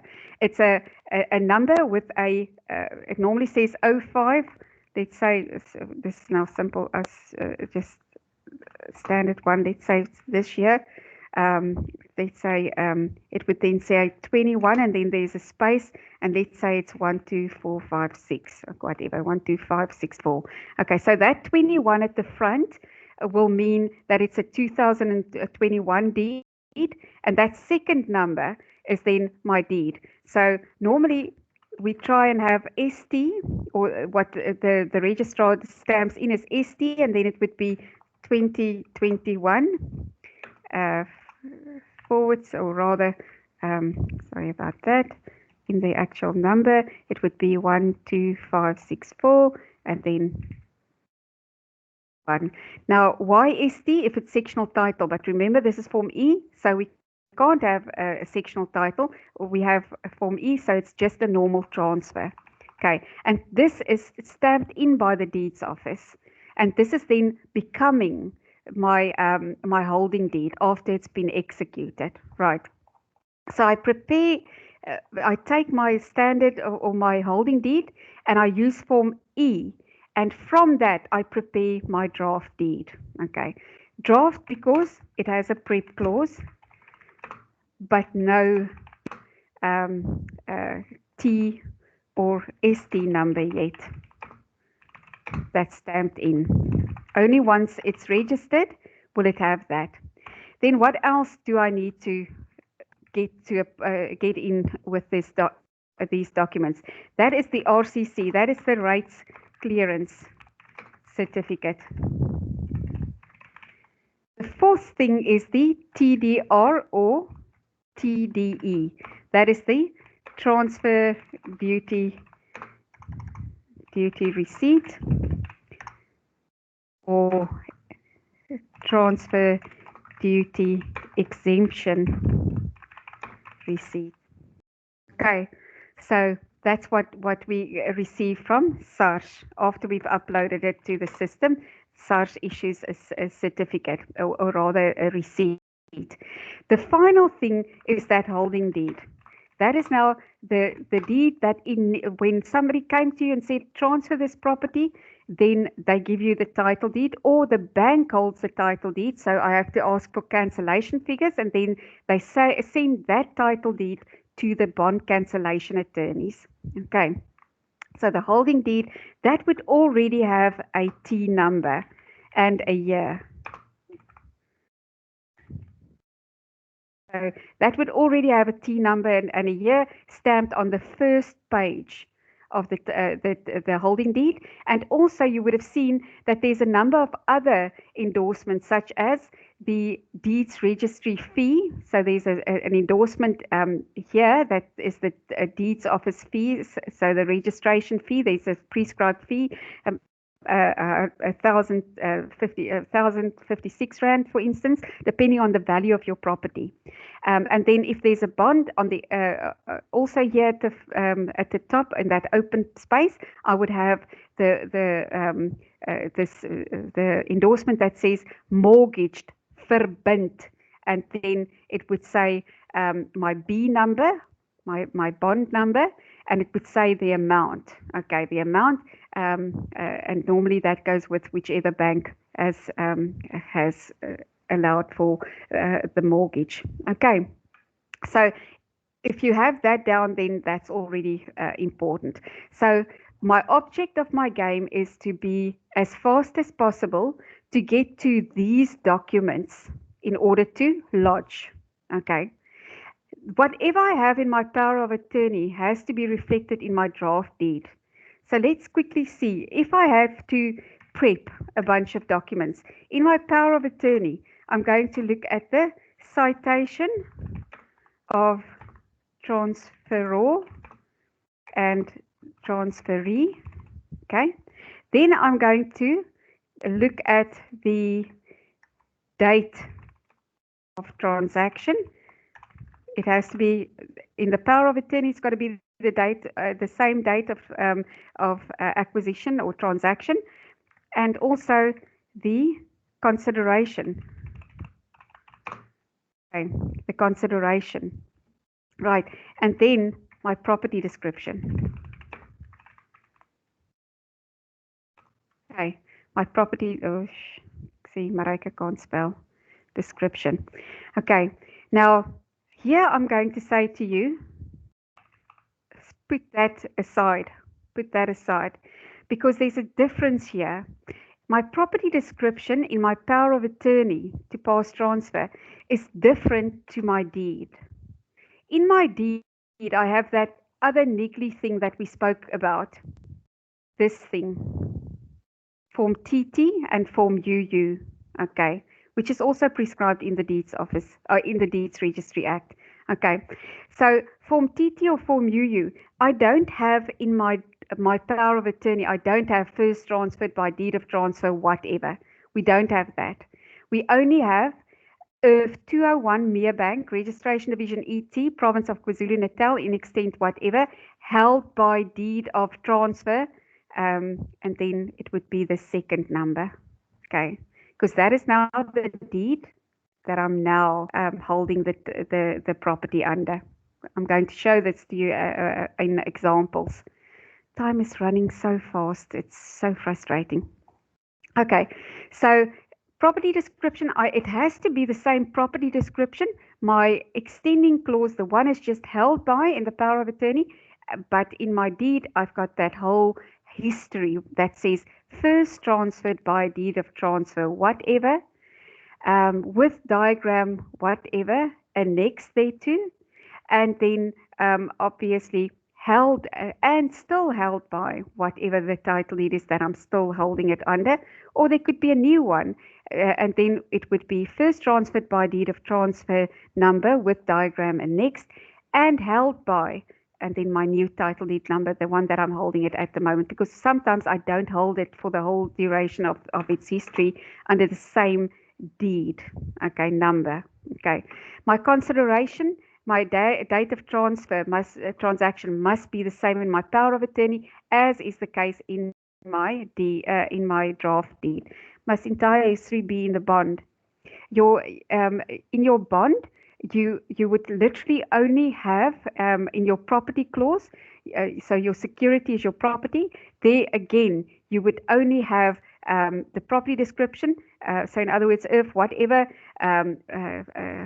registration division province of KwaZulu-Natal in extent held by, and then that held by is going to have an open space that is stamped in with the deed that is now prepared as the draft deed, because they are all linked at the same time. Okay, remember my transfer, my bond cancellation, my bond that I now finance the property with, that's going to be registered at the same time. So my draft deed at the end of the day, that title deed number is going to be stamped onto the bond. Okay, I'm going to just make it a bit more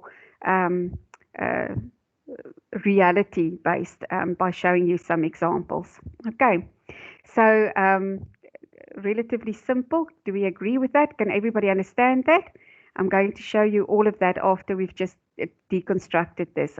We don't go into too much detail with the Form E because you are going to prepare these. From tonight, you're going to draft documents. Okay, you're going to draft it, and you're going to start off by just using those simple citations that I've given you, such as married in community of property to each other, or married out of community of property. I see Xavier's typing, so I'm just going to give a moment for that typing to come through. Then I can go back to the document.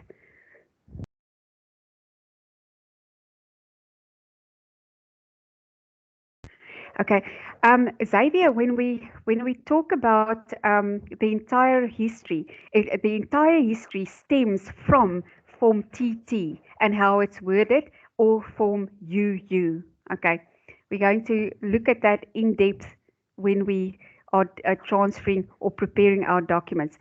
You either use Form TT right at the onset when it's a newly created parcel of land, so in other words, subdivision, etc., or I'm going to use my document that or rather my citation basically that says as will appear. If it's first transferred and still held by, for instance, then I know this is not a newly created. This is not suddenly some property that's been subdivided. Okay, or a newly created property in terms of a township establishment. Okay, right. Daphne has left us. I hope she comes back.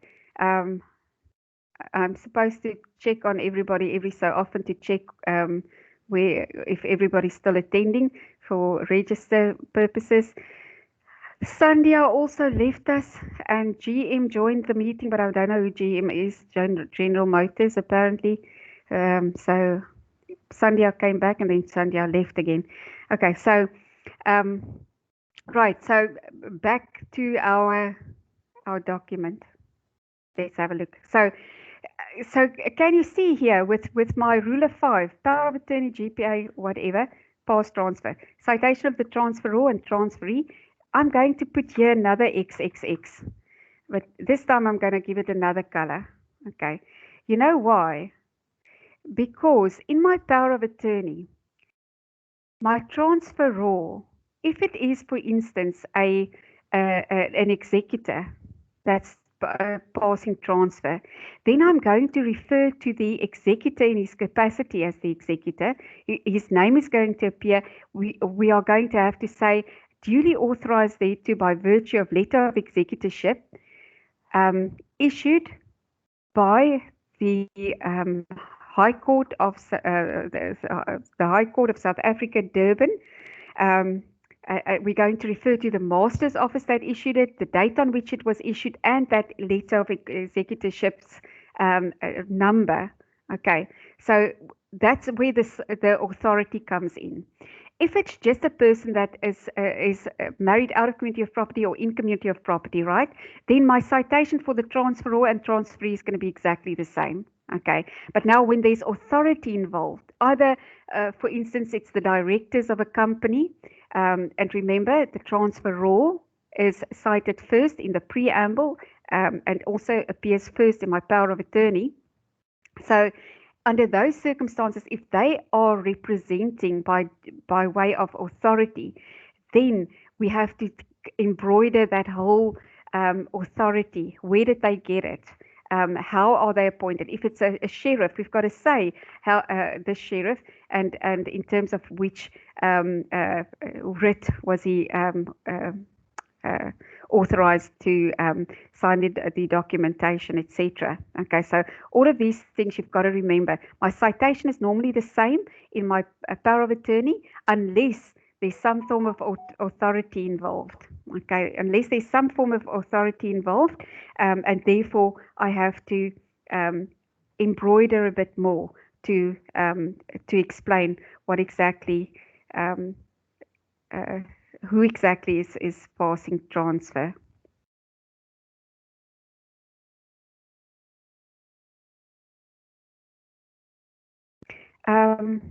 Gwen, okay, I think yeah, Gwen was sorted. I just saw in the group that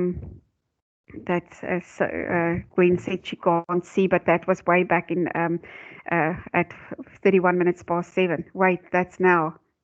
Gwen, can you still not see? Gwen, KZN, hi, I can't send. Okay, wait, I can't send messages online. Are there any examples of power of attorneys in the Act that we can use? Okay, guys, powers of attorney. I'm going to show you and give you an example of how to prepare a power of attorney.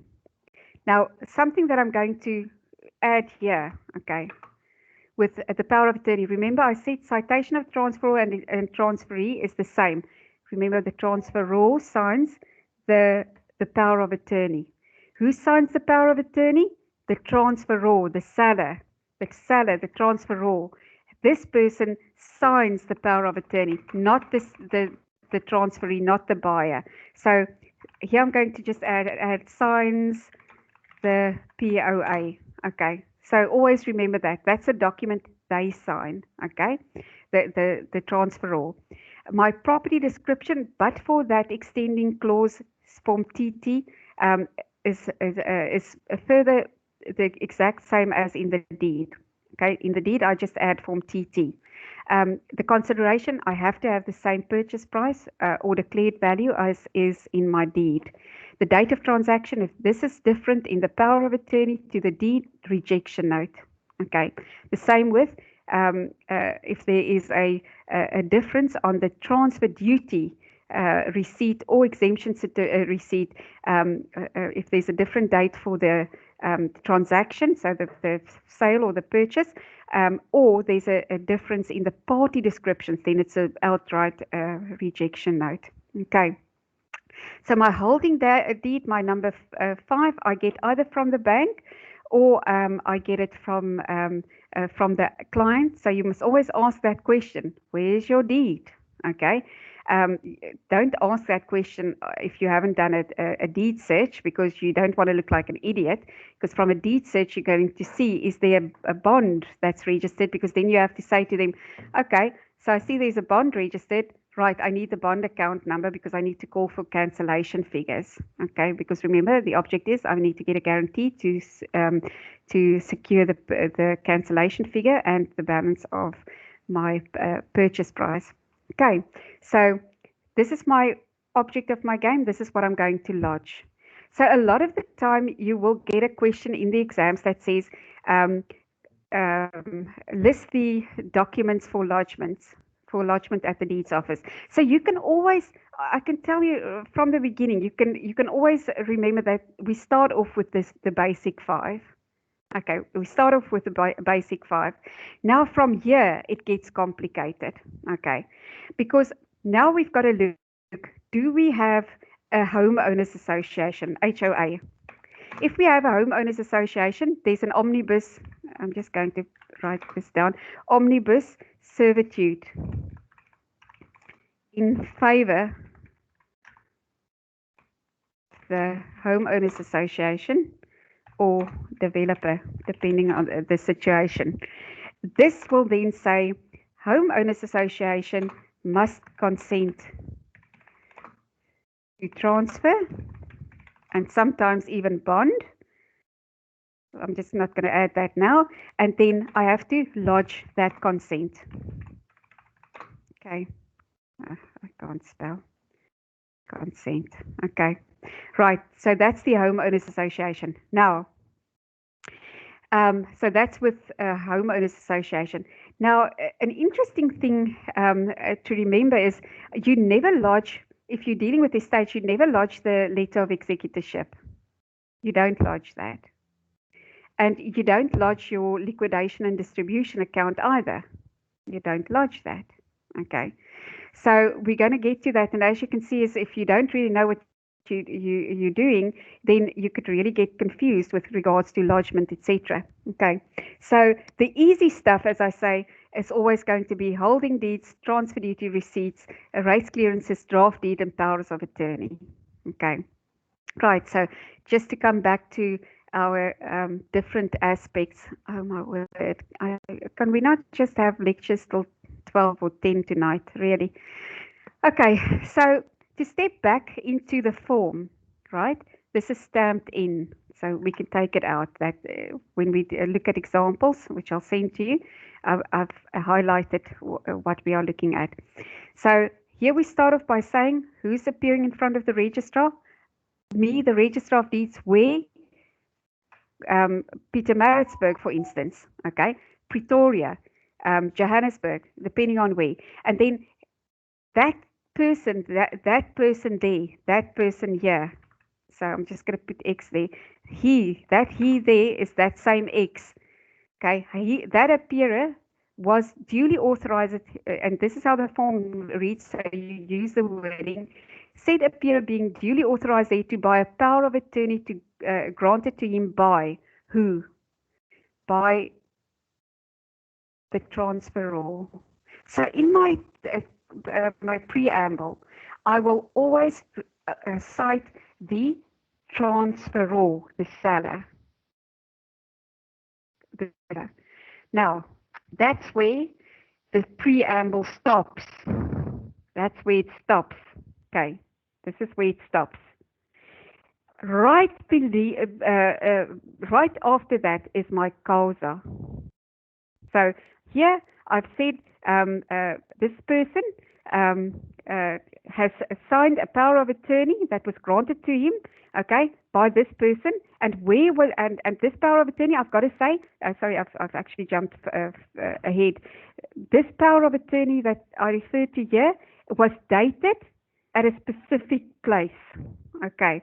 So we will say dated the, let's say, first day of January 2021. That's the date of the execution. Now we're here again, execution.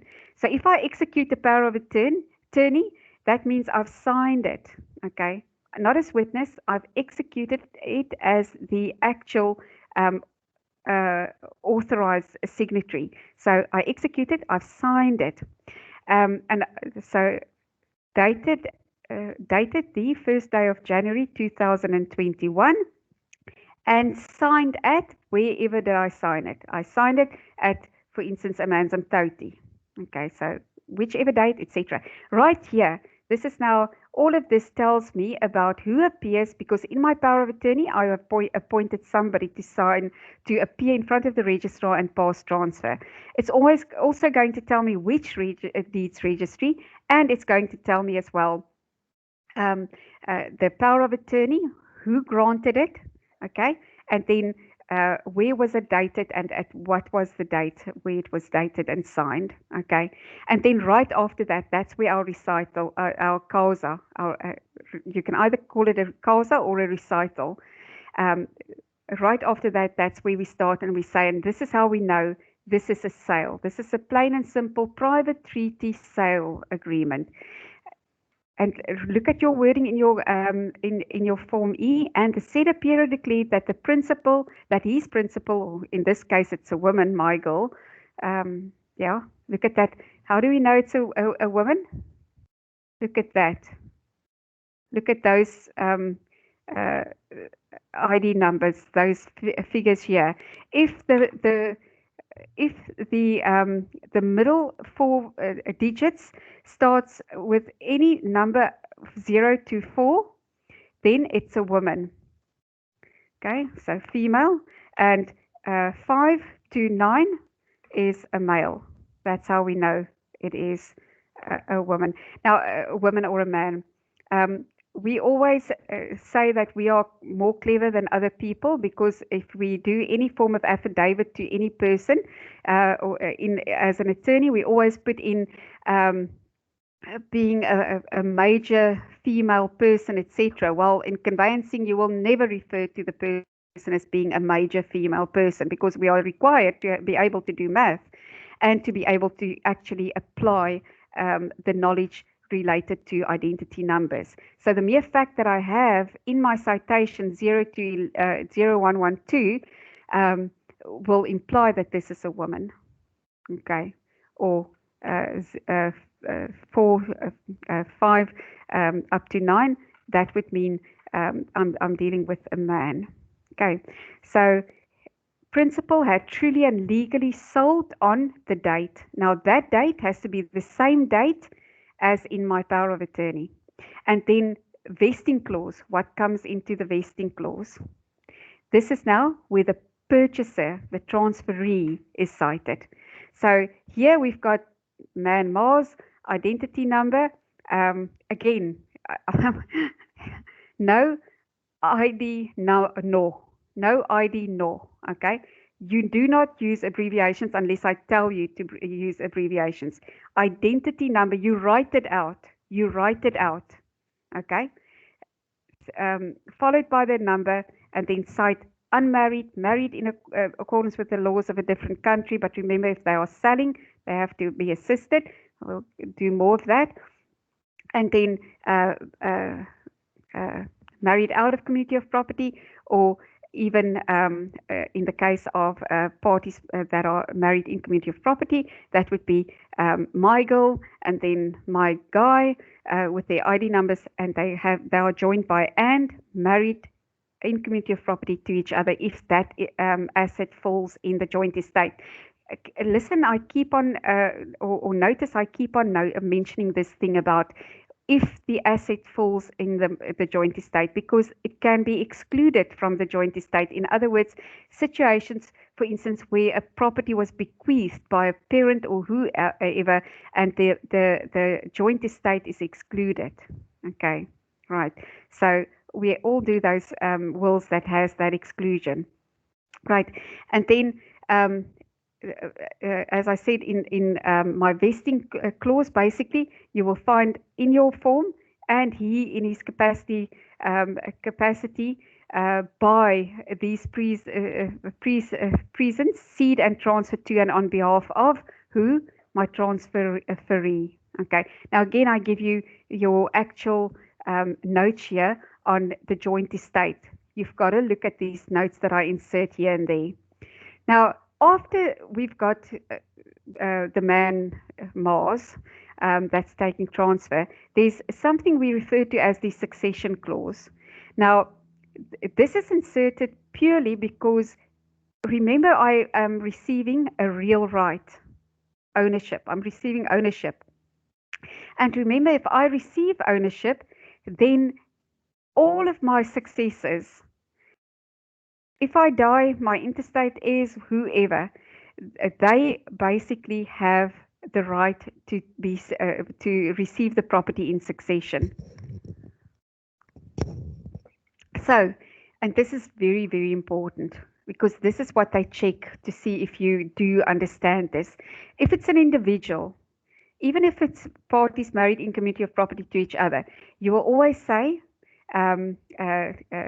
that it's his or her or their heirs, executors, administrators, or Marika, or assigns.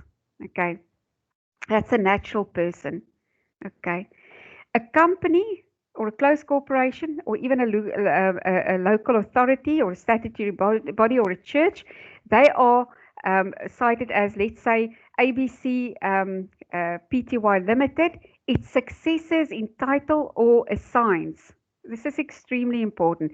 Why title? Because a director holds the title of a successor. Successor in title.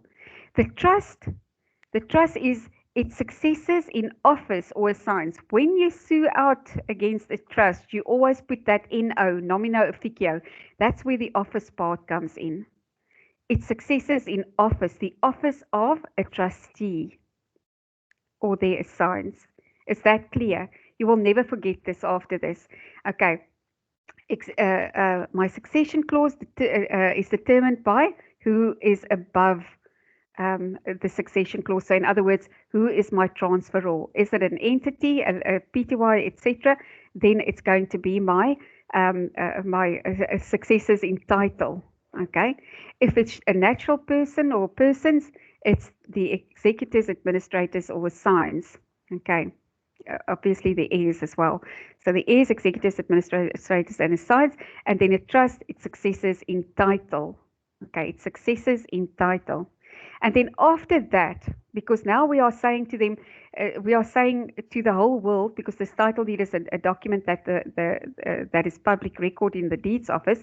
Now we are saying to them, okay, transferee is getting this property and whoever follows them.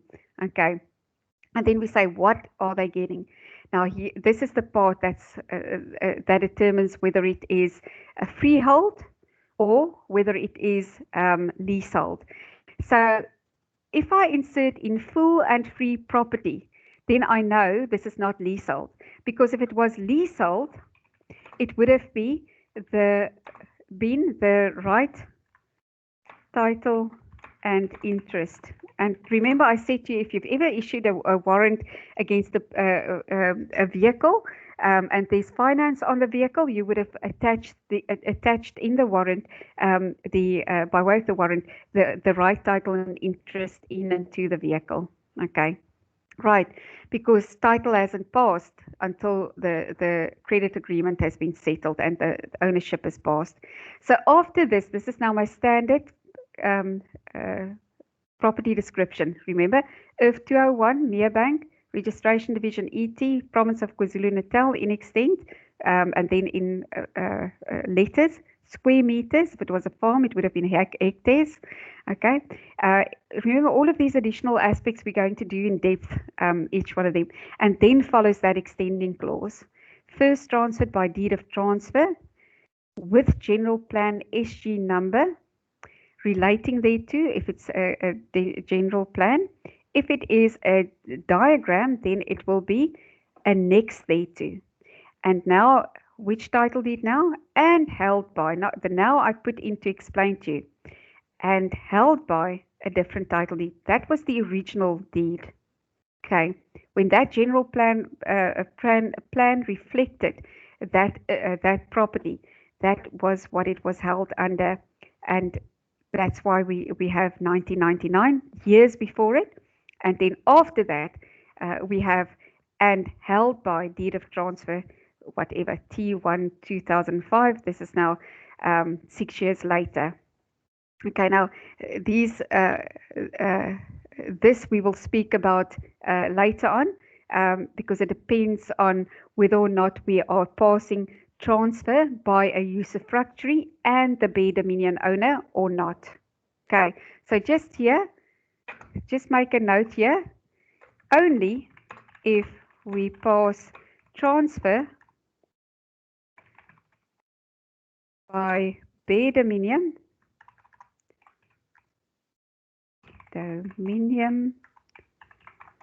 owner or and usufructuary. Okay, I see somebody's trying to grab my attention. I'm just going off now. Xavier, part 7 info comes from deed search. Let me quickly say to you, yes, if you really have to, you use a deed search to prepare your documents. Don't do it.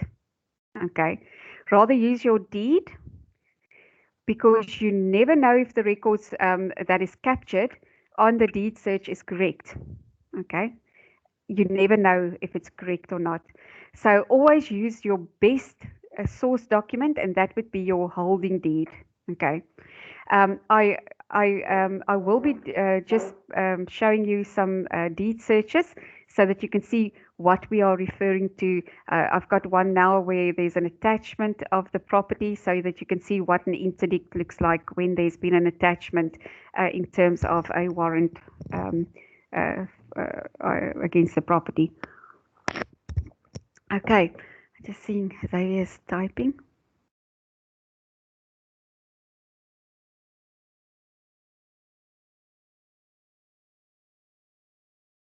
Yeah, whatever I've just said now, Xavier says exactly the same. He says horrible wrong deed search, so never go that route. Okay. Now, after we've done Form TT or UU, because if you look at this, and when I explain this properly to you, you're going to understand, it's going to be an aha moment. You're going to understand is that this thing tells us all about where this ever came from. Okay. Now, remember, I also showed you on that one example, I showed you that started with a deed of grant, a crown grant. Okay. And that, as I said to you before, that is now section 18 of the DRA. Okay, so my conditional clauses, now you always, after you've got the extending clause, you immediately go on to this property is transferred, and then you go on with the verbatim carrying forward of the conditions. So here, we start off, there's a hierarchy to all your conditions. Always start off with your existing conditions. So in this one, whatever are your existing conditions, like in this one A, subject to the conditions of deed of grant 97 1940, in particular the following reading in effect: the state reserves the right to construct and authorize construction of pipelines, power transmissions, line, telegraph, telephone lines, etc. Okay, so that would be your existing conditions. So we start off with existing conditions. Okay, no mineral rights. No mineral rights. If you have a deed that has mineral rights in it, you first look at whether or not it is a pure mineral right, because if that mineral right refers to, for instance, water, then under those circumstances, it's not a pure mineral right, and sometimes you have to carry it forward, but you figure that out over the years, knowing what conditions are found in which areas. Okay, so all of these are my existing conditions. There's the administer. This is that the PDA conditions, specifically in favor of the administrator. Okay. Then followed by your local authorities conditions. These are all servitudes. This is an S&D. That's sewer and drain servitude. So the local authority without compensation shall have the right. So this is a sewer and drain servitude in favor of the municipality, the local authority. So you can go through them and see all of them are in favor of your local authority or your landowner, depending on what the situation is. Okay. Then if there's newly imposed conditions, then they follow existing conditions. Now, this is again where we've got to point out that there are differences between provinces. There's no general condition clause in KZN. There is one in Gauteng and Johannesburg. So when you are following the sequence of existing conditions and then newly created ones, then you end off with a general condition that basically is going to say to you, well, after your newly imposed conditions, and this could be, for instance, if I created a right of way under these circumstances where I can create it in my power of attorney and carry it forward in my deed. We'll talk about that. Okay. Again, this is crawling, it's not running yet. So my general condition for Gauteng is, and further subject to all such conditions as are mentioned or referred to in the aforesaid deed. Okay, that aforesaid deed is the one that was the holding deed. Okay, because I carry it forward. Okay, so not for KZN, I've stated that. And then my divesting clause. Now, my divesting clause, the owner, the transferor, has to renounce title. Okay, so again, prescribed in the wording of the form, you're going to see renouncing the title, okay, and then dispossess itself. So whoever the transferor is disentitled and dispossessed of ownership, okay, and then the new owner, the transferee, and his successors in title, or rather is, if it's a natural person, basically as per the wording, continue on to become a holder, obviously the state, etc., with its reserved rights. Okay, right. So again, look at my notes here. Section 20, Section 25, Insolvency Act. Here we deal differently. Now again, this is why I say to you is there's exceptions. You get the general rule.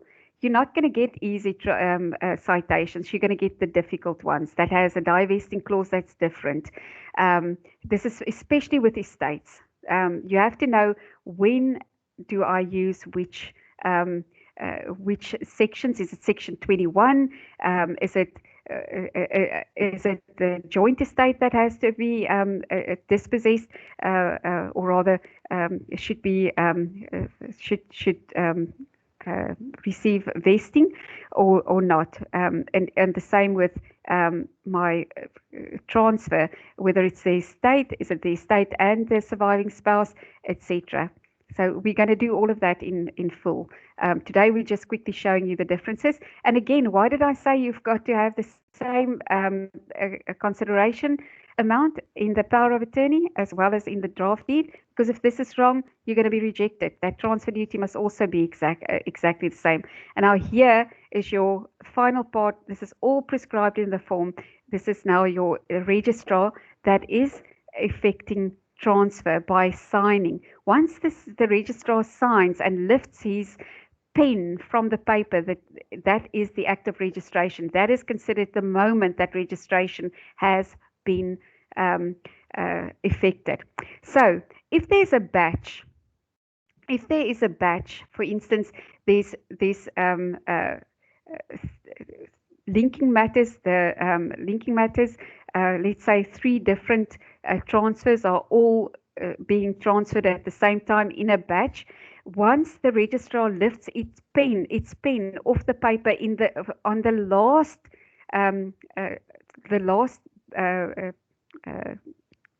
page of the last number in the batch, that is the moment of registration. Up to the point that the registrar hasn't signed the last in the batch, there is no registration, and the sheriff can still stop the registration.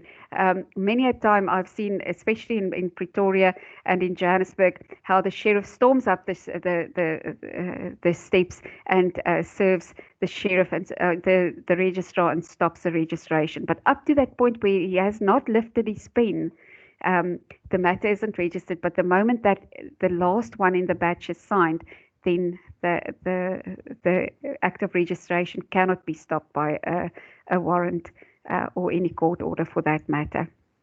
Okay, so that's just quickly in a nutshell your powers of your deed deconstructed. So you can see that's why I kept on saying to you is I'm trying to establish a pattern for citations so that you're going to have to prepare all of these documents off by heart from just looking at the facts in the question. So you've got to start doing it from the start properly. Okay, so now I want you to note the following.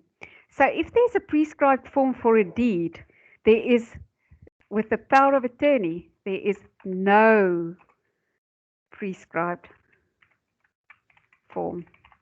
That makes it now easy for us all. Why? Because I don't have to worry. There can't be a wrong on a power of attorney unless you really mess up the citation or the property description. So if you mess up the property description or the party citation, then you will have a problem. But there is no prescribed form for a power of attorney as long as you tick the boxes. Okay. Right. So let's quickly look at a standard, and I'm going to prepare this really off by heart. I really have done these so many times that I don't have to sit and think about a power of attorney. So what's the first thing that we're going to start off with? Is we're going to start with our prepared by me.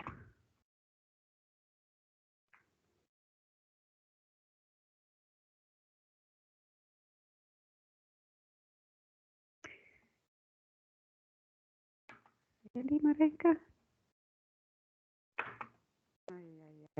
Can things really jump this way? Really? Okay, whatever. Prepared by me. Okay, and then we're supposed to have a couple of lines there, which are, okay, better. Okay, and now we have a line to sign. And long way of doing things. Conveyancer. Okay. Mary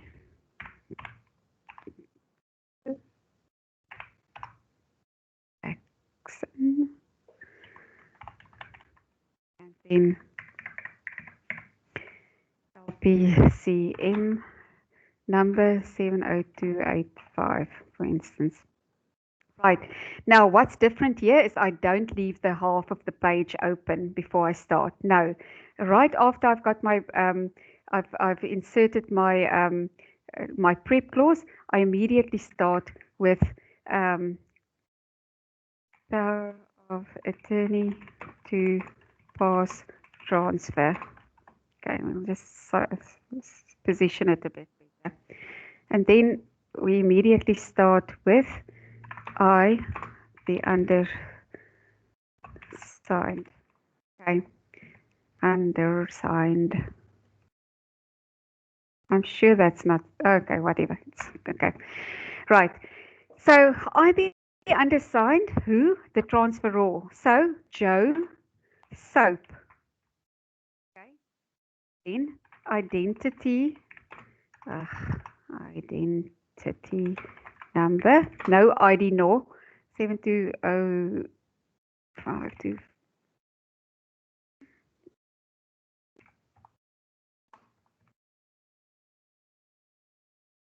Okay, and then how will we make them married? Let's make it married out of community of property. Okay. Right, now, what do I do here? I have to now appoint somebody to go and appear in front of the Registrar of Deeds and to there transfer the property on my behalf. What's important here for you to remember is that if you look at your deed and all the documentations and even the act, the DRA, it's very clear that an owner himself can also appear in front of the Registrar of Deeds to pass transfer. Okay, it just doesn't happen anymore. but well, I don't think it. No, I don't know. I'm not that old. I don't know, but I've certainly never seen any of it.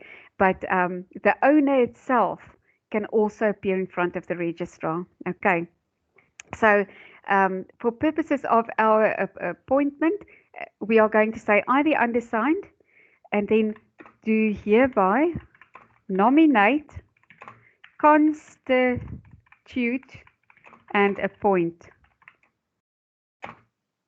Okay.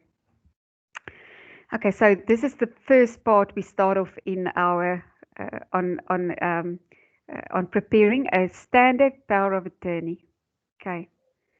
Again, no prescribed form. So all I have to do is I have to tick the boxes. I've got to have checklists in my head ready to prepare whatever I need to. So do hereby nominate, constitute, and appoint. Now, I have to have at least one person in a power of attorney. Now, the practice is that whoever appears or whoever will be able to appear in front of the registrar must be disclosed in the deed. So these larger firms could have up to 20 conveyancers that are listed in this clause. Okay, but now we're going to make it simple. So we're just going to say, to hereby nominate, constitute, and appoint. Let's make it John Black. Okay, right. Now, because of the new amendment, we have to also have the LPCM number of John Black. So let's just make it something like that. Okay. So I, the undersigned, do hereby nominate, constitute, and appoint. Okay. As my lawful agent, representative, to do what? I'm breaking it down simply. To appear in front of the registrar of deeds. And now we've got to say where. If you are in Polokwane, you're going to say Polokwane. I'm in KZN, so it's Peter Maritzburg. Okay.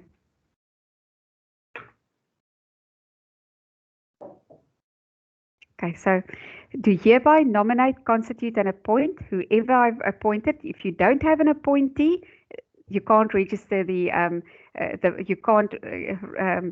register the transaction because it's a rejection note. So nominate, constitute, and appoint. Always have that. Nominate, constitute, and appoint. Okay. As my lawful agent and representative to appear in front of the registrar of deeds. Okay. In which province? Okay. And normally one would want to just add, but it's not necessary. Make it simple because you don't have time. You're going to come into that exam and you're going to say, I did not have enough time to prepare my documents. I didn't finish my questions. So keep it simple. To appear in front of the Registrar of Deeds,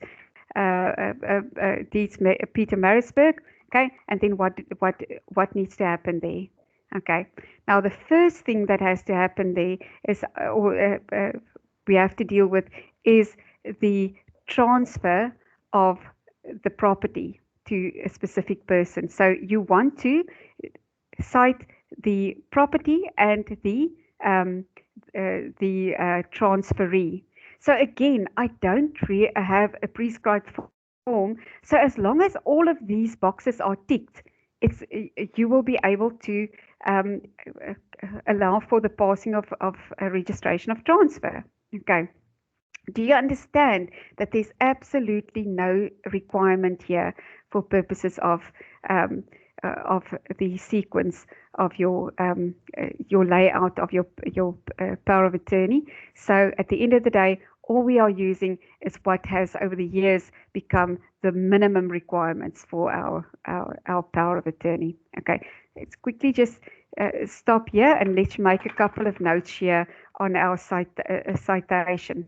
So Joe Soap is the transferor. In the deed, it's only Joe Soap that is the owner of the property. But what if Joe Soap and his wife were the owners?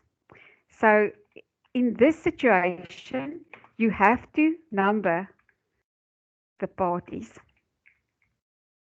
Okay, because there's no joint estate. It's two separate transferors. Okay. Right, let me just space it. So now, if that's Joe Soap, then Jane Soap is his wife. That's now if you can find the right tabs to make it easy. Or just really be miserable. Okay, so here we have Jane Soap. Jane Soap. Okay, right, oops. Oops. Don't know what happened there now. Oh, my word. Now we're thinking. Right. Soap. Again, identity number. And now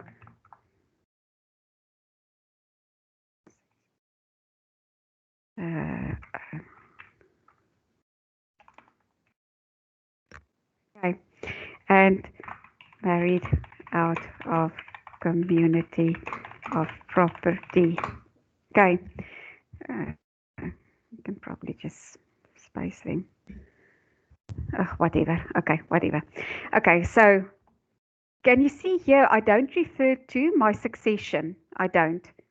And even as we go on, we also don't refer to our succession clause when we refer to the transferee. Okay, so these are the subtle differences between a power of attorney and a draft deed. Okay, so what if it was Joe Soap and Jane Soap and they are married in community of property?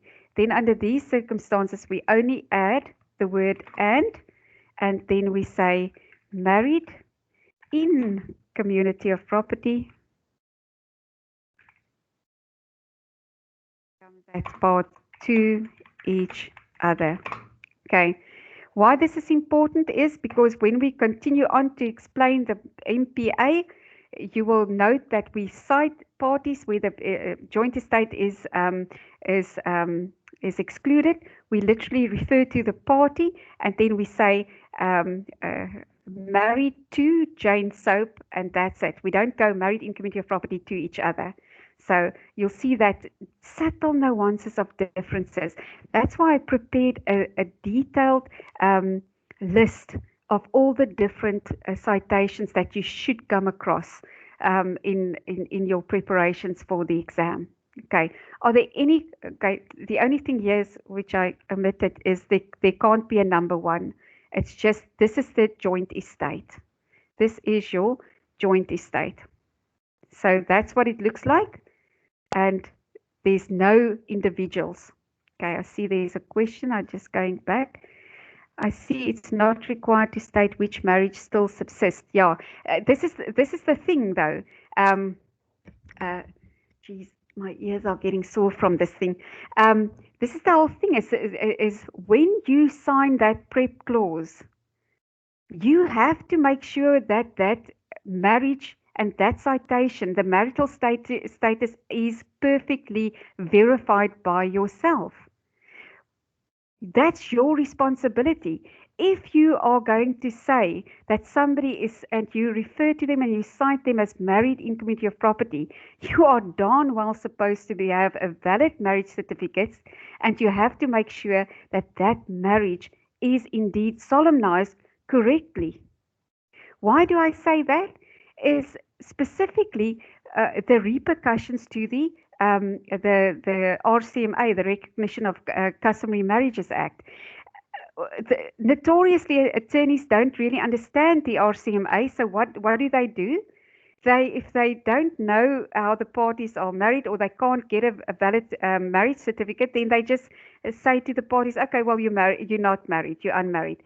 Well, imagine at the end of the day, if you have registered a bond and you've got parties that are married, but you've cited them as unmarried because there was no certificate to your liking, a marriage certificate, and when the property is excussed and the bank wants to take judgment and sell the property, then a special plea is entered, and the bank loses its security because you've got completely the wrong citation of the parties. So they weren't unmarried, they were actually married in community of property, or better yet, there is a polygamous marriage, and you've just decided that they are married, they are unmarried. Okay, so an extremely important aspect that one has to deal with. Okay, so I just want to quickly get just another glass.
Yeah, I just quickly muted my mic and quickly got up and run to get something else to drink.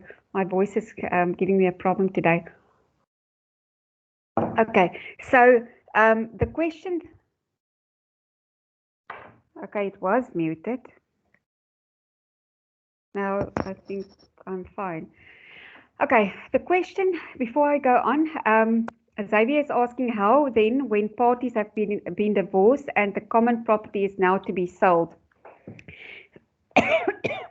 Okay, excuse me. So the first thing here is that upon the divorce, what happens?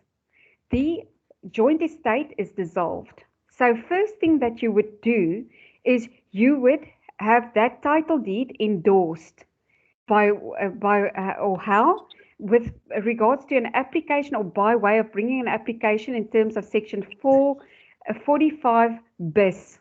Okay, now I'm assuming there would be a settlement agreement, okay, that says both parties will retain the property in equal shares, and that will mean that I would bring my specific section 45 bis, endorse the title deed to the extent that each party have received their half share, and that will entitle them to deal with the property as if though they have formally taken transfer. When we do 45s, all of this is in the application that I'm saying now. Somebody's there. There we go with this seance again. So is there anybody there? I can hear you, we can't see you, whatever. Okay. So important here that I'm saying to you is, firstly, I've got to endorse that title deed and bring an application that vests the party, either one party receiving the full property, because now, and this is where again we are kind of like running a little bit, but this is how I remember section 45.1. 45.1, dead people, joint estate, assets. Okay. 45 bis one capital A. Okay, I'm going to get to everybody's questions. Capital A. Capital A, I always say, how big of me? I allowed you to retain your half share in the joint estate, in the property. So section 45 bis 1 capital A is how big of me? I allowed you, because you know I'm a litigant, so I allowed you to retain your 50% share, undivided share in the property because of the marriage in community of property. Now section 45 bis small a is, so lowercase a is the one where I took you to court, I beat your ass, I took your half. Okay. This is how I remember it. So when I vest both parties, or rather I took the one party's interest in the joint asset away, then it's a section 45 bis 1 small a. Okay, so each one of these you have a specific section that deals with the specific situation at hand. Okay, now this can be either because of an agreement, a settlement agreement, or a court order after we fought it out.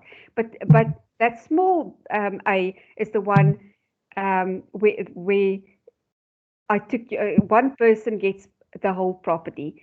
The capital A is each one of us retains a half share. So we will endorse the property and then continue on from there to deal to transfer the property.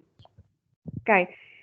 Somebody is coming up. I can hear you, but I'm not sure. But in the meantime, until somebody talks to me, I'm just going to read some of the questions. How do you cite parties married in terms of RCMA and who did not register their marriage, taking into account that the Act says non-registration does not exactly? There's actually a checklist of at least 10 questions and affidavits that you have to prepare when you deal with this. You have to protect yourself, really. The thing with the RCMA, and we are going to do this on Saturday. The thing with the RCMA is, even if you entered into negotiations or started with some form of, what is it, not formality, custom, okay, whether you've paid Lobola or not, because that's, I know, you know, every time I lecture this, a lot of people say that's not how it works. That's not how it works. The Act says if you did X, Y, Z. Okay, even if you started with something. So in your affidavits that you get that basically says, are you married or are you not married? Who are you married to, etc. Those are all our supporting documents. They are not lodged in the deeds office. Now, I've given you my rules of 5. I'm busy with my power of attorney. Now, before I get to the power of attorney, I have to have certain documents signed, and that also we'll deal with on Saturday. Right, but I can't speak to you about a power of attorney or underlying documents unless you know what you are capable of envisaging a power of attorney and a deed. Okay, so I'll exactly show you exactly what to do in those circumstances, and we've got a fantastic a slideshow on that as well. So Daphne, I'm just going to ask you to just wait until Saturday so that we are all on the same page. Then there's one. Ivan Monchane, where the parties are married out of community of property, but the ANC was not registered. I'm sorry, what? I'm sorry, what, Ivan? If the parties are married out of community of property, but the ANC was not registered, really now? They are married in community of property. And unless you can get me a court order that has allowed for the late registration or the extended time period in which the ANC is now capable of registration, they are married in community of property. I'm doing a divorce now where the parties are saying high and low, they were not married in community of property. So I phoned the attorney, I said, hello, apparently you did the ANC, and they said, yeah, we had one consultation and they never came back to sign. So I said to them, sorry, you are married in community of property. Right, Brett, Lindsay, hi Marika, I considered Section 45 bis and settlement agreement, but what happens if in the settlement agreement it is agreed that the property will be sold and the proceeds will be equally split?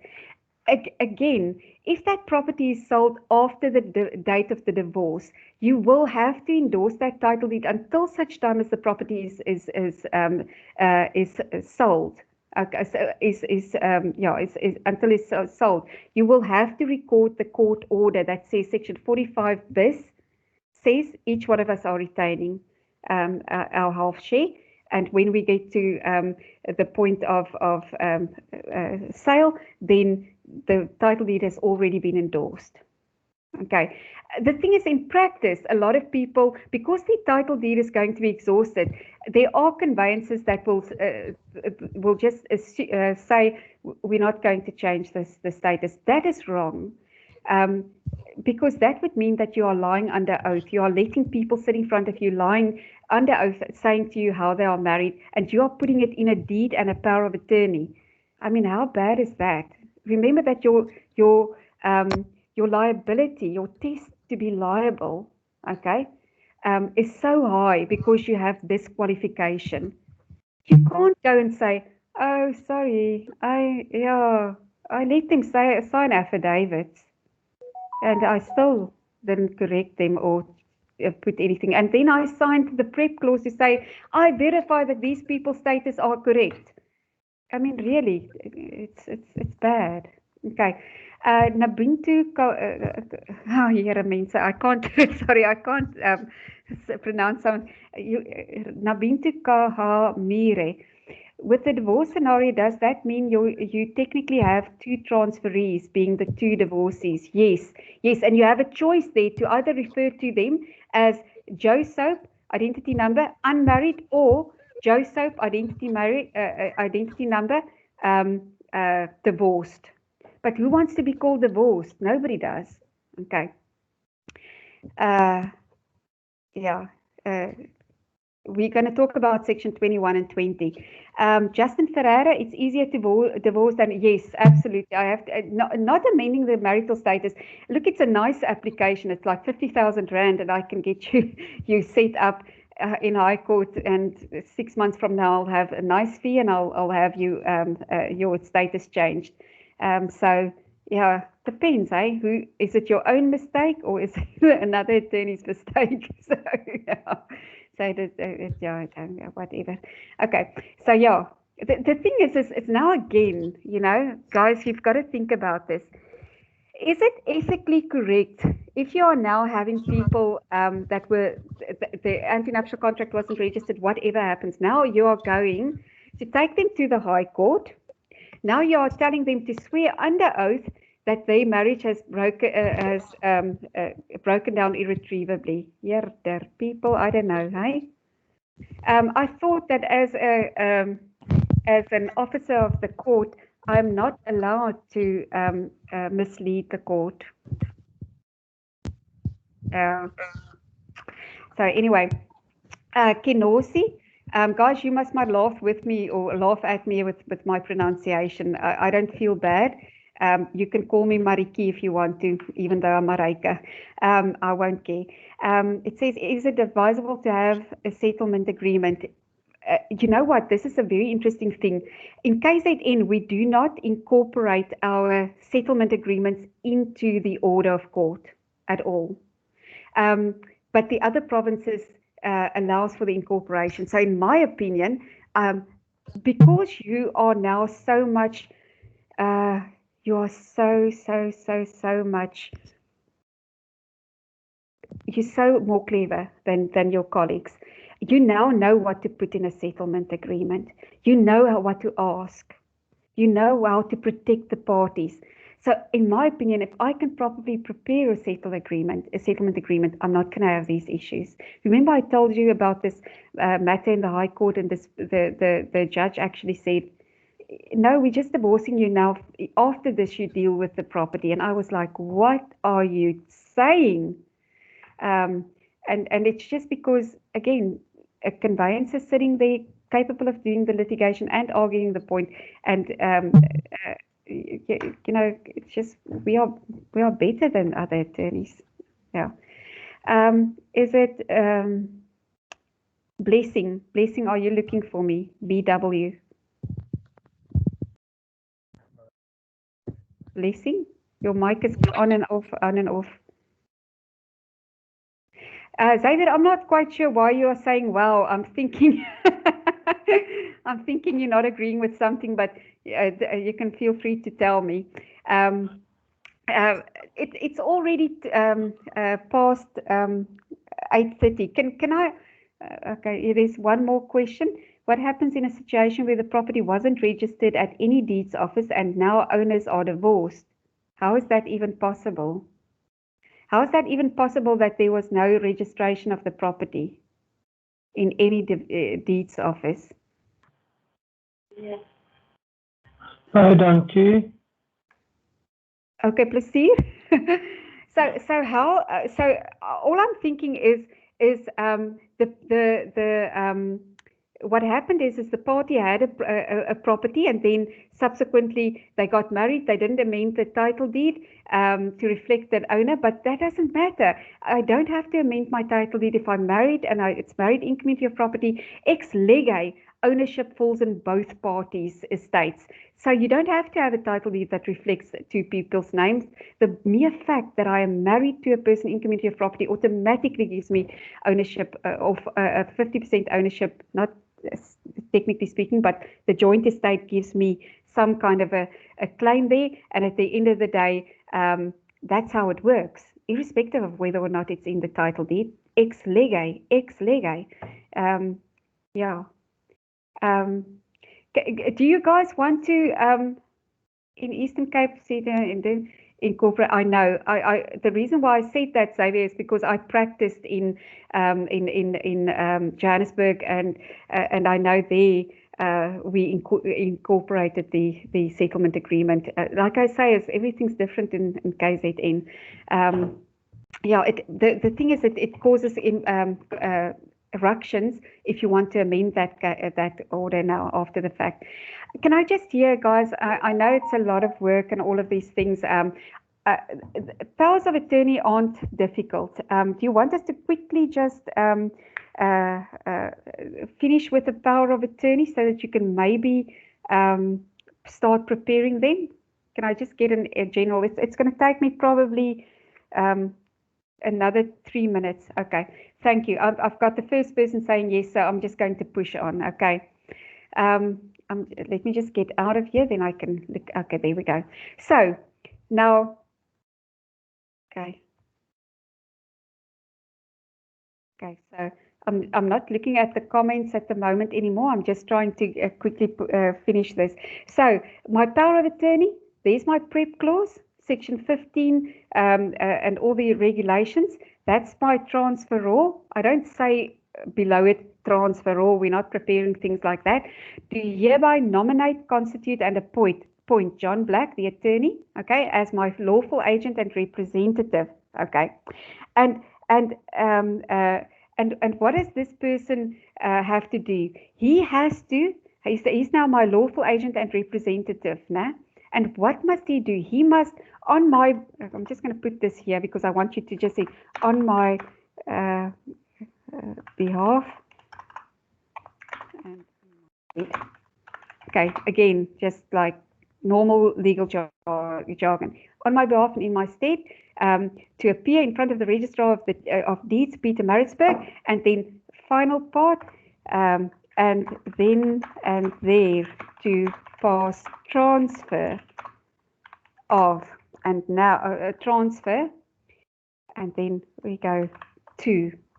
Okay, I can still insert here or any other competent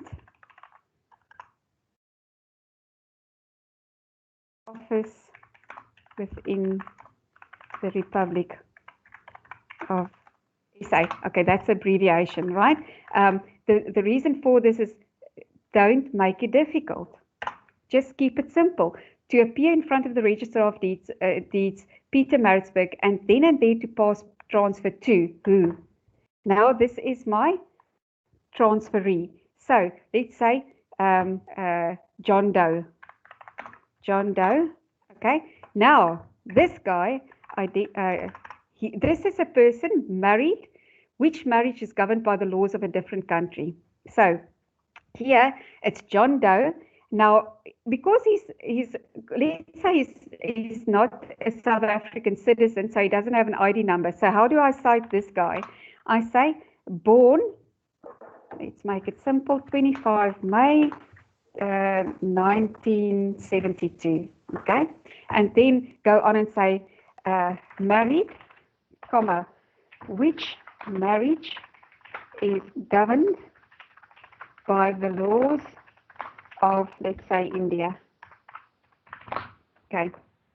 Now see here, I do not need assistance. Why? Because this person is acquiring. I just want to do this properly. John Doe. Okay. This person is acquiring, so we don't refer to, we don't need the assistance of the partner. Right. So now, after I've said now, and then in there to pass transfer to. Now, after I've said who's going to receive the property, I'm going to say the property, okay, described as. Now, depending on whether or not I have sectional title, I'll have a different description because I'm going to have two paragraphs. And power of attorney, again, if you can prepare one for freehold, you can prepare it for sectional title as long as you know what. Hello? Somebody trying to get my attention? Right, I'm just going to continue because I really just want this to be finished. So, if I now have said that I'm going to have this property basically that I'm now transferring. So all I'm going to do now is I'm just going to say what is the property description. So let's make it an easy one, and we're going to say if 101, yeah, if 101, Amanzimtoti. Remember, listen to me very carefully. Amanzimtoti. Guys, the guys in KZN, we do not say Amanzimtoti Township.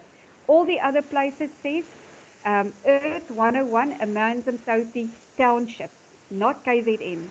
Earth 101 Amanzimtoti, not Township, okay? And then we're going to say registration division. Ours is normally FU, okay? And then province of KwaZulu-Natal, okay? And then we're going to say in extent. And let's say 1,000, just to make it easy. 1,000 square with a small, okay, doesn't matter, okay, square meters, and then here held by deed of transfer. Yeah. Are you guys on the internet? Okay, I don't know who's talking. Held by deed of transfer, number T12345. Something's gotten bad all of a sudden. Okay, right. So that's basically where we start. Can you please check? I don't know who's unmuted, but it's fine. Just to quickly answer, what do we now say? We're just going to say this property.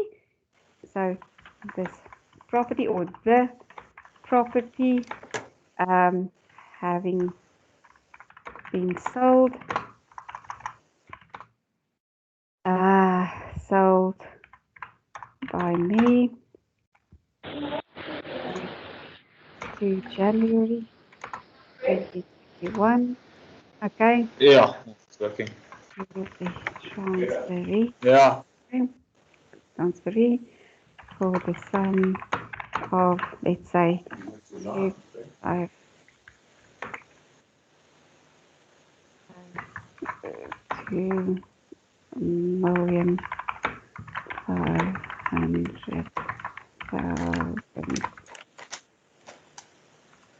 around. Marika's spelling sucks again. And I think I should have not closed the thingy-majig, whatchamaboli. Okay, and then all I'm going to do now is you're just going to say, and further, seed. What am I seeding? I'm seeding and I'm transferring. We're going to talk about sessions. What can we seed? Okay, so I'm going to seed and I'm going to transfer. So, and further seed and transferring. Okay, transfer. Damn it, Marijke, hoe meer haas, hoe minder spoed. Transfer. What are we transferring? The said property. Okay. So after we've done this, okay, we're going to say, and seed and transfer the said property to who? To the transferee. Okay. What else? Simple as this. What else? We have to renounce title. And we can say renounce all rights and title. And now, what would we have to say further? We're renouncing the rights, okay? The rights and title in and to the property, okay? And what else? What else should we do here? We basically have to say, and to generally, because we have a power of attorney, we want this person to act on our behalf. So, and to generally, generally be able to effect transfer and if and such acts as possible as if personally present. And then what else can we say there? Ratifying such actions. We can say also amending and ratifying. Amending and ratifying such actions as may deemed simple. Simple, and now signed at on this day of whatever, okay, and then I have to have 2 witnesses. So this one, and then who has to sign? It is, who did we appoint here? Joe Soap. So Joe Soap in Jane Soap. So Joe Soap in Jane Soap. Each one of them sign. Okay, is that difficult?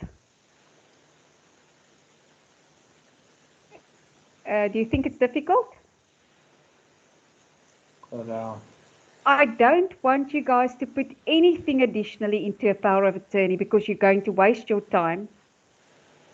And do not frustrate yourself by going and studying the whole LexisNexis or whoever's full power of attorney. You're wasting your time.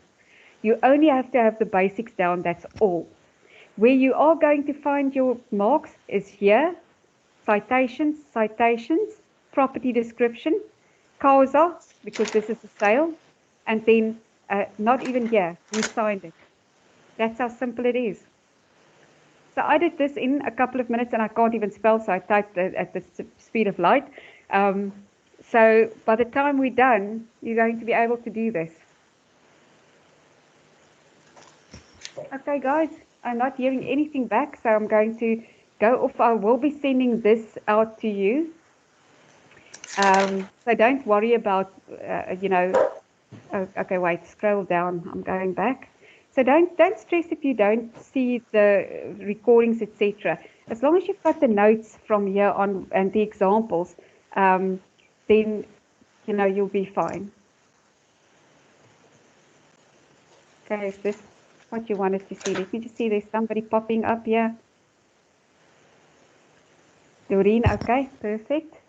Andre, guys, I know we went a little bit over. I'm very sorry about it, but I also think that we need to finish a thought so that we can go on to the next. Remember, there's still a heck of a lot. There's still transfer duty. There's still VAT. There's still the supporting documents. There's all these different causas that I have to teach you. I've got to teach you the Form TT, the Form UU, and.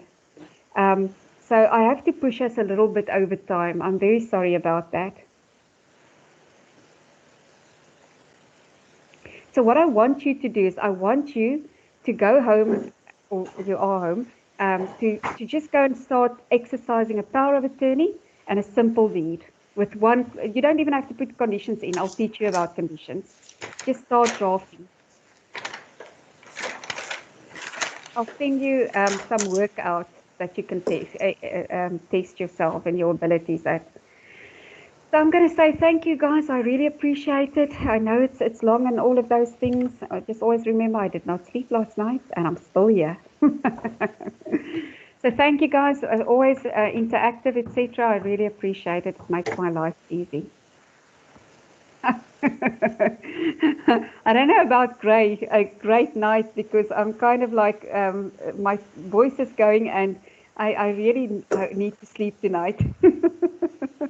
Leanne and everybody, thank you. I'm just quickly mentioning here because just for roll call, and I'm not a good policeman, Lynette Phillip, Xavier, Brett, Lindsay, Leanne Dwyer, Ivan Monchani, Simpiwe Mawasha, Zambambu Bumzili Mkize. Okay, so this is just the last people I've seen. So, yeah, Mohale, Vanessa de Silva. Okay, and Kenosi is constantly typing up a storm.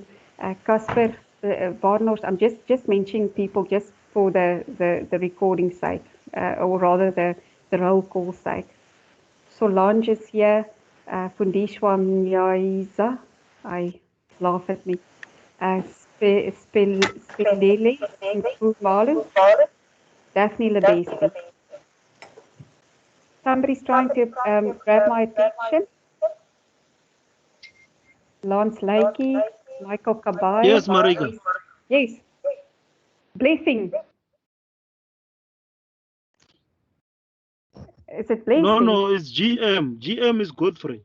Oh, sorry, man. Godfrey. Okay, G, there you are. Yes. Yeah, so I wanted to say GM is Godfrey. Okay, thank you. Okay. Okay, good. Now we know. Okay, I don't know. It's a BW. Blessing is constantly popping up, but he doesn't want to speak to me. Yeah, I'm a bit quiet today. I'm absorbing everything. Yes, there's a lot. Kedametsi, Yanni Susan Bueta, Justin is here. Yes. Yes. Thank you, everybody. I really appreciate it. I hope we all sleep well. Zola is also present. Don't worry if I don't mention you. I can see who's here. So yeah, I think we've got the majority. I'm just figuring out the record screen in Microsoft or mirror screen. If I can do that, then we can see the chats as well. Susanne is here. Yeah.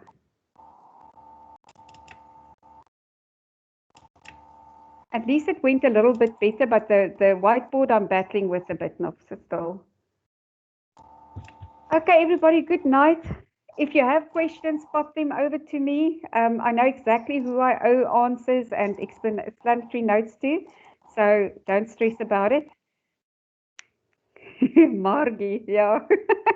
I said I'll laugh at myself. Gwen was here.